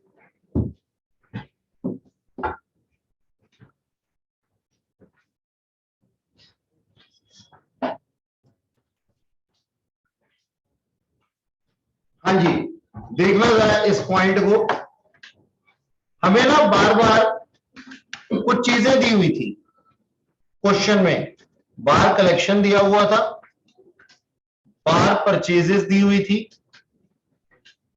अपने पास में बार के क्रेडिटर्स दिए हुए थे और बार स्टॉक दिया हुआ था, बहुत सारी चीजें दी हुई थी। तो हमने क्या किया, इसके लिए ना अकाउंट ही प्रिपेयर कर लिया, इसके लिए सेपरेटली एक अकाउंट प्रिपेयर कर लिया। देखो सुनो मेरी बात, ध्यान से सुनना, क्या जरूरत है सर हमारे को अकाउंट प्रिपेयर करने की, क्या जरूरत है, मत करो, चलो अगर ये दिक्कत आती है मत करो, हमें अकाउंट प्रिपेयर करने की कोई जरूरत नहीं है, लेकिन अकाउंट प्रिपेयर करने से हमारा काम आसान हो जाता है। कैसे, अभी दिखाता हूं। आपके पास में पॉइंट दिया हुआ होता है, छोड़ो बार पॉइंट को, बार के पॉइंट को छोड़ो, एक पॉइंट दिया हुआ होता है एनपीओ के अंदर, चैरिटी शो कलेक्शन और चैरिटी शो एक्सपेंसेस, है ना। आप वो दोनों कलेक्शन को कलेक्शन साइड पे लिखा हुआ होता है और एक्सपेंसेस एक्सपेंसेस साइड पे लिखे हुए होते हैं। आप इनकम एंड एक्सपेंडिचर अकाउंट में उन दोनों को एडजस्ट करके क्या कर देते हो, प्रॉफिट निकाल लेते हो, वेदर इट इज इनकम और whether it is loss from that concerts, that events, या फिर कोई भी चीज, चैरिटी शोज वगैरह जो भी होती है, कि हमने इतने का चैरिटी शो से कलेक्शन किया, इतने का इसके ऊपर रिफ्रेशमेंट्स वगैरह दी, तो एक्सपेंसेस हुए। तो ये चीजें हम कर लेते हैं, क्या करने के लिए, ये चेक करने के लिए कि इससे हमें प्रॉफिट्स हुए या लॉसेस हुए, बस वही कर रहे हैं हम यहां पे, बस वही कर रहे हैं हम यहां पे। हमारे को दिया हुआ है 1 मिनट के लिए, हम क्या करते, यहां पे हमें दिया हुआ है बाहर से हमें कलेक्शन हुआ है 12,350 और बाहर की पेमेंट हुई है इतने की। तो अगर ये दोनों दिया हुआ होता ना, हम दोनों को एडजस्ट करके इसकी प्रॉफिट्स निकाल लेते, लेकिन नीचे है ना दिए हुए हैं creditors for bar, stock of बार, इसके एडिशन में 4 एडजस्टमेंट दी हुई है। तो हमने क्या किया, सेफ खेलने के लिए अकाउंट मेंटेन कर लिया। सबसे पहले क्या, creditor for payment account, same ऐसा ही पॉइंट बनता है हमारे पास जब हम हॉस्पिटल का क्वेश्चन कर रहे होते हैं, consumption of medicine, creditor for medicine और स्टॉक ऑफ मेडिसिन जब दिए हुए होते हैं ना, तो हमें क्या कर लेना चाहिए, सेफ साइड के लिए अकाउंट बना लेना चाहिए अलग से वर्किंग नोट में। तो मैंने यहां पे अकाउंट बनाया, यहां पे दिया हुआ था क्रेडिटर्स, यहां दिए हुए थे क्रेडिटर्स, क्रेडिटर का लाइबिलिटी है, क्रेडिट बैलेंस होता है, ओपनिंग वाले दिए हुए थे और क्लोजिंग वाले दिए हुए थे, मैंने ओपनिंग और क्लोजिंग लिख दी, ठीक है। अच्छा, फिर लिखा हुआ ड्यूरिंग द ईयर हमने पेमेंट्स कितने की है क्रेडिटर को, 17,310, तो यहां पे मैंने लिख दिया creditors account debit to cash account, liability कम हो गई और कैश भी कम हो गया, 17,310 रुपए। निकल करके क्या आ गया बैलेंसिंग फिगर कि इतने की नेट परचेजेस मैंने की थी ड्यूरिंग द ईयर। ये मेरे कहां काम आने वाला है, ये मेरे प्रॉफिट्स अर्न करने के काम आने वाला है। यानी कि मैंने इतने की परचेजेस की थी और सारी की सारी क्या थी, क्रेडिट परचेजेस थी। अब सर मेरा ओपनिंग स्टॉक था, बार का स्टॉक कितना था, 2130 रुपए। मैंने अलग से बार ट्रेडिंग अकाउंट बना लिया, यानी कि उससे मैंने कितने प्रॉफिट्स अर्न किए हैं। ट्रेडिंग अकाउंट बनाना कोई बहुत बड़ी बात नहीं है। ओपनिंग स्टॉक था 2130 का, प्लस परचेजेस की ये वाली परचेजेस यहां लिख दी मैंने 16830। मेरा स्टॉक बढ़ गया, मैंने कुछ सेल कर दिया, चीजों को सेल कर दिया। अभी स्टॉक को अपने पास कहां रखता, इसको मैंने सेल कर दिया। वो क्या है, मेरे बार कलेक्शंस। कितने के कलेक्शन किए मैंने, 22,320 के मेरी सेल्स है। यहां पे मैंने क्या लिख दिया, बाय कलेक्शन, सेल्स भी कह सकते हो। और फिर भी मेरे पास में स्टॉक बचा हुआ है 2610 रुपए का, ये दिया था। तो इसका मतलब मैंने प्रॉफिट्स कितने अर्न किए हैं, 6000 रुपए। ये कहां जाएंगे, ये मेरे इनकम एंड एक्सपेंडिचर अकाउंट में जाएंगे, क्रेडिट साइड। अगर मेरे को स्ट्रेट अवे बस यही दो चीजें कलेक्शन और पेमेंट्स दी हुई होती है ना, तो मैं एडजस्ट करके प्रॉफिट्स निकाल लेता। लेकिन यहां पे मेरे को बहुत सारी और भी चीजें दी हुई थी, तो मैंने क्या किया सर, उसके लिए सेपरेट अकाउंट मुझे मेंटेन करना पड़ा, शॉर्टकट में नहीं चल सकता। समझ में आई मेरी बात? इसको बना लो फटाफट से, अगर बना लिया तो बताओ, मैं इसको हटाऊं, हटा दो, बना लिया, ठीक है।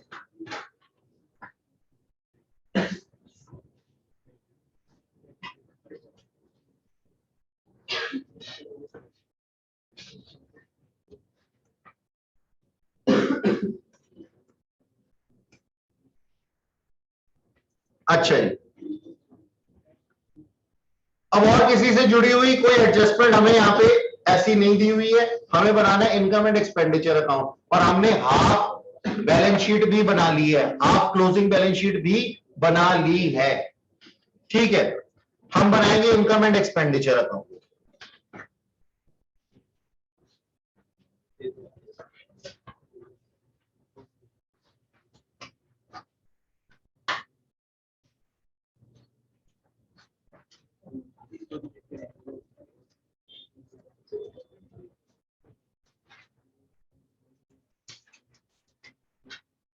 इनकम एंड एक्सपेंडिचर अकाउंट, सबसे पहली चीज हमारे पास में क्या है सर, ऑनरेरियम टू सेक्रेटरी, कोई एडजस्टमेंट नहीं है। अच्छा चलो शुरू से शुरू करते हैं, आप लोग लिखो, मैं बनवा रहा हूं। सबसे पहले प्रीमिसेस आना चाहिए क्या, नहीं सर कैपिटलाइज नेचर का है, कैसी बात करते हो, सिर्फ रेवेन्यू नेचर की ट्रांजैक्शंस आती है, इसको नहीं लेंगे, इसको तो बैलेंस शीट में लेकर के जाती है। ठीक है, ऑनरेरियम टू सेक्रेटरी, हाँ सर ये रेवेन्यू नेचर का है, कितने से आएगा सर, ड्यू बेसिस वाला लिखना है, कहीं पेड वाला लिख दो। पे किया था 11,000, लेकिन स्टिल आउटस्टैंडिंग था ना हमारे पास में 1,000 रुपया, जो हमने एक्सेस में लिखा हुआ था नॉन पेमेंट की वजह से। तो हमारा टोटल कितना हो गया, 12,000। वहां क्या लिखोगे आप, टू ऑनरेरियम 12,000 रुपए लिख दो, जल्दी से लिख दो, मेरे साथ बनाते रहो। रेंट, सर रेंट से रिलेटेड कोई एडजस्टमेंट नहीं है, 2400 ही आ जाएगा। रेट्स एंड टैक्सेस कोई एडजस्टमेंट नहीं है, सेम अमाउंट आ जाएगा। प्रिंटिंग एंड स्टेशनरी सर 1410, कोई एडजस्टमेंट नहीं है। सैलरी एक्सपेंसेस 5350, कोई एडजस्टमेंट नहीं है, सेम आ जाएगा। वेजेस सर सेम आ जाएगा, कोई एडजस्टमेंट नहीं। फेयर एक्सपेंसेस दिए हुए हैं, सेम आ जाएंगे। अच्छा अब यहां पे क्या दिया हुआ है हमारे पास, फेयर रिसीट्स और फेयर एक्सपेंसेस, दोनों को एडजस्ट करके लिख सकते हैं। फेयर रिसीट्स कितनी थी, 7200 रुपए की थी। एक्सपेंसेस और भी ज्यादा थे, नहीं ज्यादा थे, नहीं कम थे, कम थे, कम थे। तो कितने की इनकम हो जाएगी, 30। क्रेडिट साइड पे लिख सकते हो आप 30 रुपीज की इनकम। अच्छा जी, अब यहां पे हमने इसके लिए वर्किंग नोट बना लिया था, बार पेमेंट, बार परचेज पेमेंट। तो बार परचेज पेमेंट के अंदर हमारे पास में ये थोड़ी लिखेंगे, अब तो हम प्रॉफिट्स आ चुके हैं ना हमारे पास, तो क्रेडिट साइड पे लिख देंगे प्रॉफिट, प्रॉफिट ऑन बार पेमेंट। बार ऐसे मत लिखो, लिखो प्रॉफिट फ्रॉम बार्स 6,000 रुपीज। ठीक है जी, तो हम इसकी जगह क्या लिखेंगे, profits from bar 6,000 income side पे।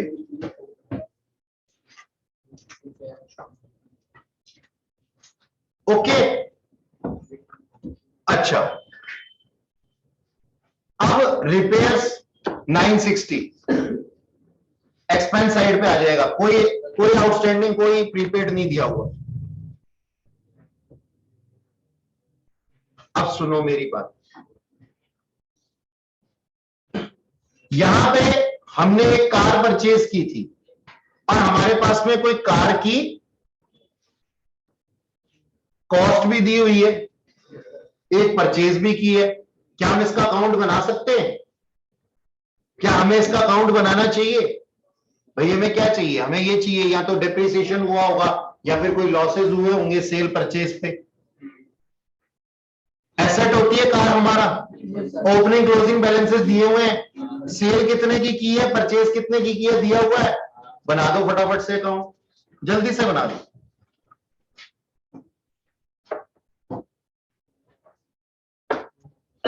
कोशिश करो एक बार।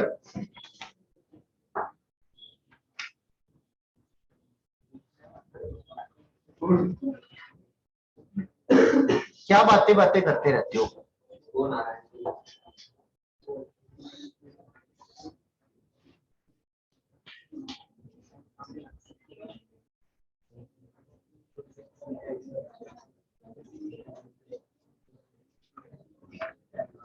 चलो इसको स्टेटमेंट फॉर्म में भी बना सकते हैं। देखो अकाउंट तो मैंने बनाना सिखाया ही है, ठीक है। सुनो मेरी बात, क्या बातें कर रहे हो फोन पे। Sale of car, sale of car कितने की थी, 9,000 रुपए की थी।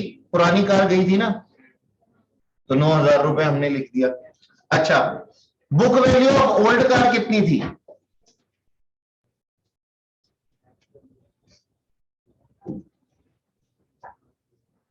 बताओ कितनी दी हुई थी? 36,570। 36,570। अच्छा, इसके ऊपर डेप्रिसिएशन कितना लग गया था? 20%। 20% कितना कितना बनता है? 20% नहीं था, ज्यादा था। ये दिया हुआ है एक्युमुलेटेड डेप्रिसिएशन 30,870। 20% का आएगा, 20% तो ऑलरेडी एडजस्टेड है। ये दिया तो हुआ दोनों का, ये इसका कार की वैल्यू और ये डेप्रिशिएबल वैल्यू। बताओ कितना हो गया दोनों को एडजस्ट करके? हाँ 5,700। ठीक है, 5,700। एक बात बताओ, उसकी वैल्यू कितनी थी? जो कार बिकी है उसकी वैल्यू कितनी थी? 36। ओल्ड कार थी ना, 36,570 की गाड़ी बिक गई कितने में, जिसके ऊपर डेप्रिसिएशन था इतना, तो उसकी value at the time of sale कितनी थी? Value at the time of sale 5700 थी। 5700 वाली गाड़ी अगर 9,000 रुपए में बिक जाएगी, प्रॉफिट होगा कि लॉस होगा? प्रॉफिट ऑन सेल कितना हुआ? 3,300 रुपीज। लिख दो अपने इनकम एंड एक्सपेंडिचर अकाउंट में इनकम साइड पे, और वर्किंग नोट का नाम दे देना इसको, वर्किंग नोट जरूर बनाना।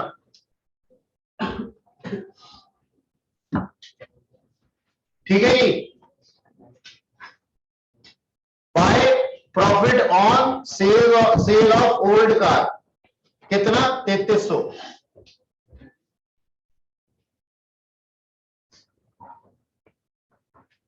अभी डेप्रिसिएशन भी लगाएंगे। नए साल का।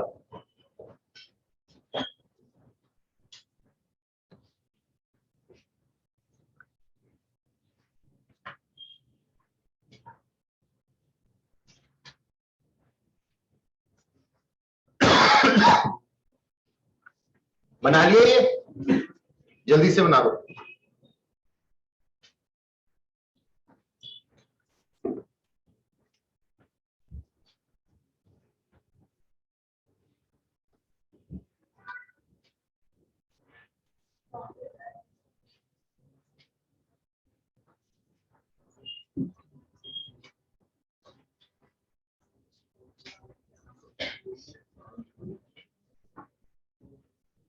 जो डेप्रिसिएशन लगेगा वो 4680 पे लगेगा। बिल्कुल नहीं लगेगा, मैं यही चाह रहा था कि 46,800 पे डेप्रिसिएशन कैसे लगेगा, वो तो आफ्टर एडजस्टमेंट है, वो तो फाइनल वैल्यू है, तो वाली बैलेंस शीट में आ चुकी है, उस पे कैसे डेप्रिसिएशन लगाएगा, एंड की वैल्यू है वो।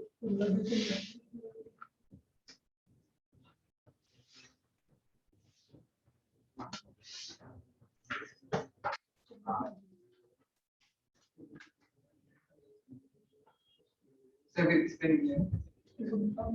ये नोट कर लिया, ठीक है। अच्छा जी, ये कार वाला पॉइंट भी हो गया। आगे चलते हैं, सब्सक्रिप्शन 62,130 दिया हुआ है और नीचे क्या दिया हुआ है, सब्सक्रिप्शन ड्यू। फटाफट से अकाउंट बना दो और जो रट्टू होते हैं उनको बताइए सर, आउटस्टैंडिंग सब्सक्रिप्शन ओपनिंग क्या नाम है, क्लोजिंग वाली क्या हो जाती है, ऐड, और ओपनिंग वाली हो जाती है लेस। तो टोटल सब्सक्रिप्शन कितना आ गया यहां पे बताओ।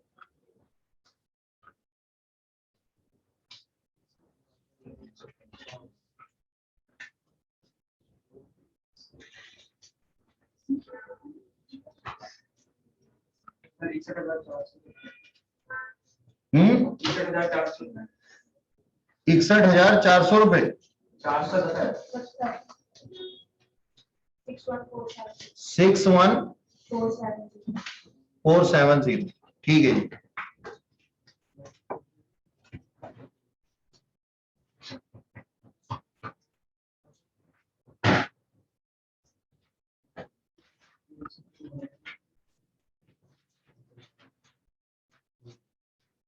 ठीक,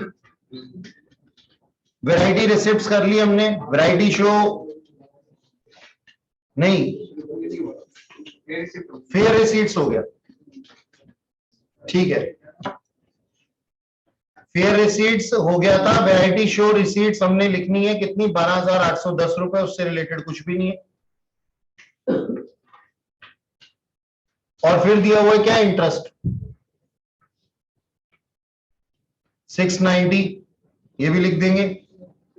बार कलेक्शन हम ऑलरेडी एडजस्ट कर चुके हैं, दोबारा मत लिख देना, या लिखे बताओ सर, बार कलेक्शन लिखने चाहिए या नहीं लिखने चाहिए, क्योंकि वो प्रॉफिट्स में ऑलरेडी आ चुके। अच्छा, ये तो आएगा नहीं और ये भी आएगा नहीं, एक्सेस कैश स्पेंड और डेफिसिट। अच्छा, अब मेरी एक बात सुनो ध्यान से, हमारे पास में दिया हुआ प्रीमिसेस, और प्रीमिसेस के ऊपर लगेगा सर डेप्रीसिएशन। हमने ड्यूरिंग द ईयर कुछ प्रीमिसेस एट कॉस्ट हमारे पास ओपनिंग में थे, क्लोजिंग में थे, और 30,000 परचेज भी किए हुए थे, और ये 30,000 की डेट हमें दी नहीं हुई, ये वाले 30,000 है ना, 30,000 की डेट नहीं दी हुई, तो हम पूरे साल का ही लगा देंगे, ठीक है। अब इसके लिए प्रीमिसेस का एक अकाउंट मेंटेन कर लेते हैं, प्रीमिसेस अकाउंट किया था क्या हमने, टू बैलेंस बीडी कितने का था, 87,000 माइनस 56,400 कितना बनता है, इन दोनों को एडजस्ट करने के बाद 87,000 माइनस 56,400 कितना बनता है, 30,600।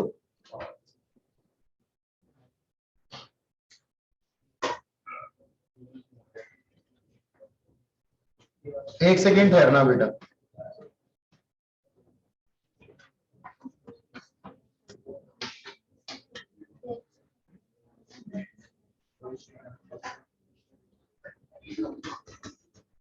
क्लोजिंग का एक्युमुलेटेड डिप्रिसिएशन नहीं दिया हुआ। सुनो बच्चों, ध्यान दो मेरी बात पे। हेलो, कृपया ध्यान दें।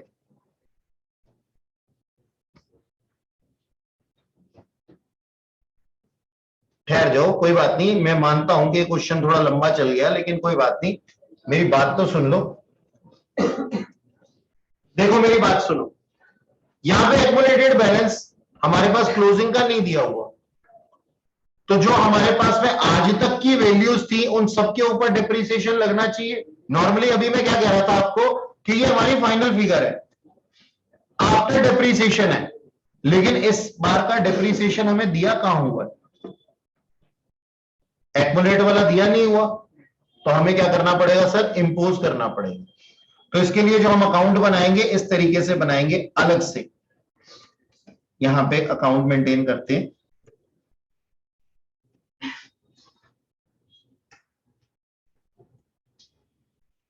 एक प्रीमिसेस अकाउंट और एक इसी तरीके से बन जाएगा फिर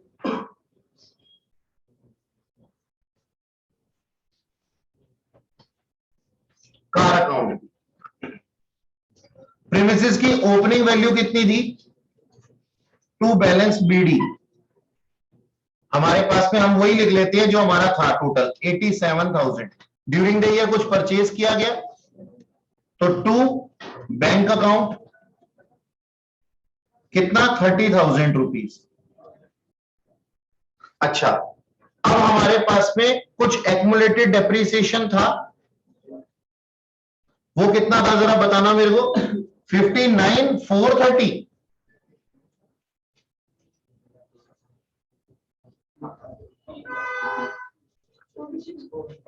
$56,400 है, तो इसके लिए फिर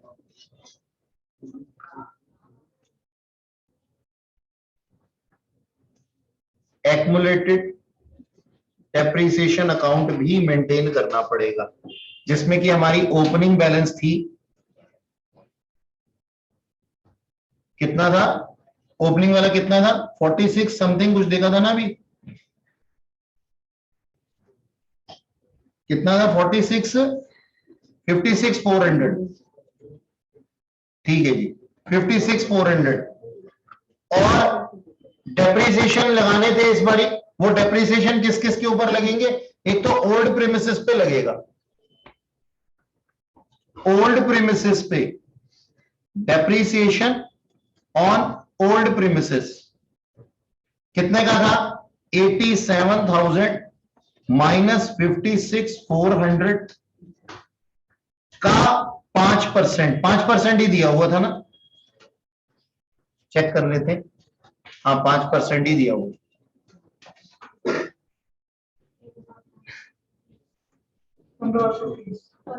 कितना हो गया 1530। ठीक है, और फिर न्यू प्रीमिसेस पे 30,000 था, 30,000 में से कुछ भी बिका नहीं है, तो स्ट्रेट अवे 5% लग जाएगा। उसके ऊपर तो आज तक कुछ था ही नहीं डिप्रिसिएशन। कितना हो गया 1500, तो ये टोटल कितना हो गया 1530 और 1500 3030।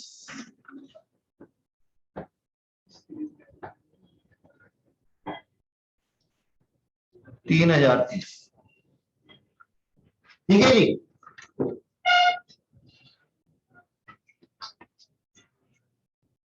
₹3,030 हमारे पास में ये इतने डेप्रिसिएशन के थे। अब देखो हम इसमें क्या कर देंगे, एक्युमुलेटेड बैलेंस के अंदर इसको ऐड कर देंगे, क्योंकि ये भी बैलेंसेस ही है, ये भी डेप्रिसिएशन ही है इस साल का, करंट ईयर का। तो कितना हो जाएगा ये टोटल बढ़ा करके 56,400 प्लस 3030 कितना हो जाएगा ये 59,430। तो इस बैलेंस को मैं 59,430 कह सकता हूं आज तक का। आज तक का डेप्रिसिएशन, ओल्ड प्रीमिसेस के ऊपर और न्यू प्रीमिसेस के ऊपर, ठीक है ना। अच्छा,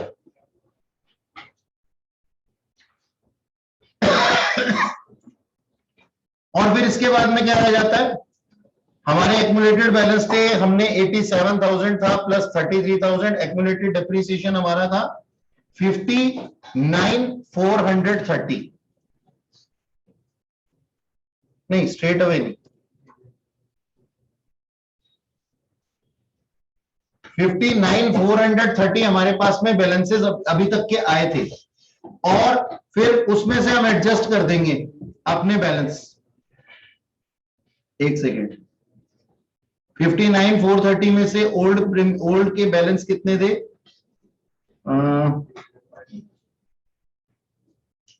नहीं ठीक है, ये 87,000 और 30,000 और एक्यूमुलेटेड बैलेंस 59,430। अब हमने ड्यूरिंग द ईयर कोई प्रीमिसेस सेल भी किया क्या, नहीं कोई सेल नहीं किया, तो हमारा बैलेंस बता दो जरा जल्दी से कितना आ गया।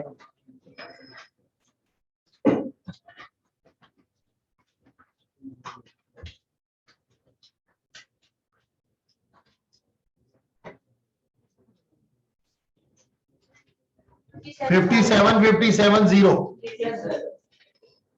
बाय बैलेंस CD 57,57,000, ये हमारी क्लोजिंग बैलेंस शीट में लिख दो आप, क्योंकि एक्यूमुलेटेड बैलेंस का, एक्यूमुलेटेड डेप्रिसिएशन का जो बैलेंस था वो नील दिया हुआ था क्लोजिंग बैलेंस शीट, इस वजह से बैलेंसिंग नहीं की जा सकती थी वहां पे। अब इसी तरीके से हम क्या बनाएंगे जी, कार का बनाएंगे।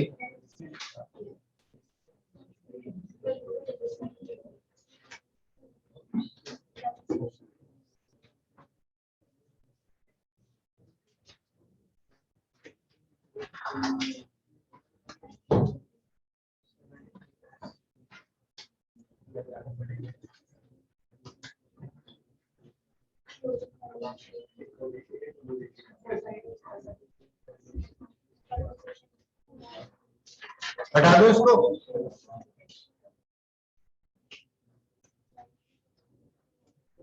अब कार को स्टेटमेंट फॉर्म में बना लेते हैं। हमारे पास में ओल्ड कार थी कितने की, नहीं 9,000 की नहीं, 36,570 की थी ओल्ड कार। इसके अंदर हमने कुछ एडिशन किया था, वो हमारी आई थी 46,800 की आई थी। 46,800 कैसे आता है मैं पहले बता चुका हूं, 9,000 ऐड करके, ठीक है जी। इतने का हमारे पास में था, और इतना हमारा एक्यूमुलेटेड डेप्रिसिएशन था। कितने का एक्यूमुलेटेड डेप्रिसिएशन था, 30,000। एडिशन किया हमने, और फिर book value of car sold,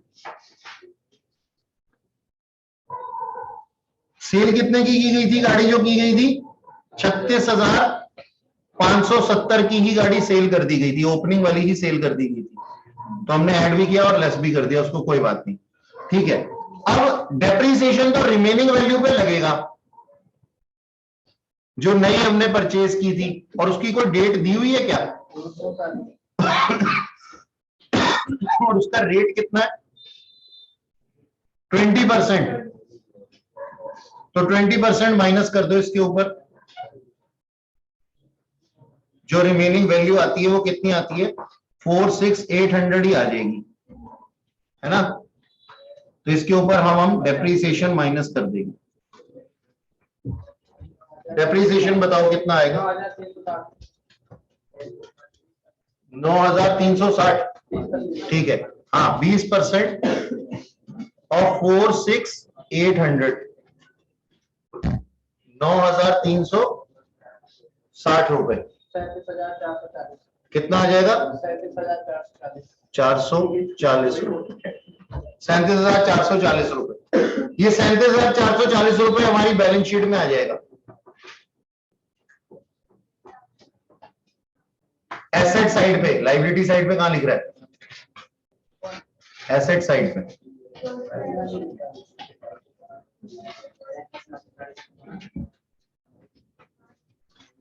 और बाकी आपने चीजें लिखी हुई है, चेक कर लो अपनी बैलेंस शीट में। बार स्टॉक लिखा हुआ है 2610, सब्सक्रिप्शन ड्यू लिखी हुई है एसेट साइड पे 2940, और कैश का बैलेंस लिखा हुआ 10,350।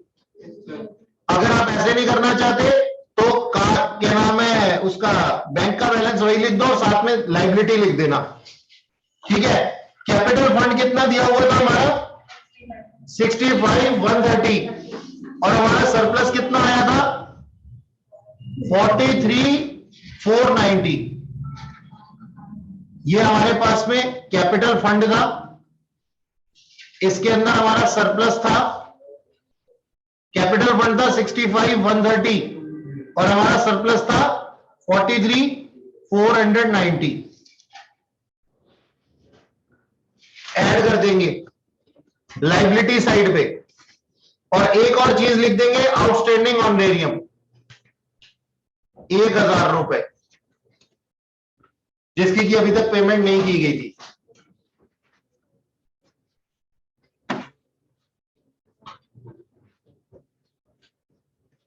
Question complete.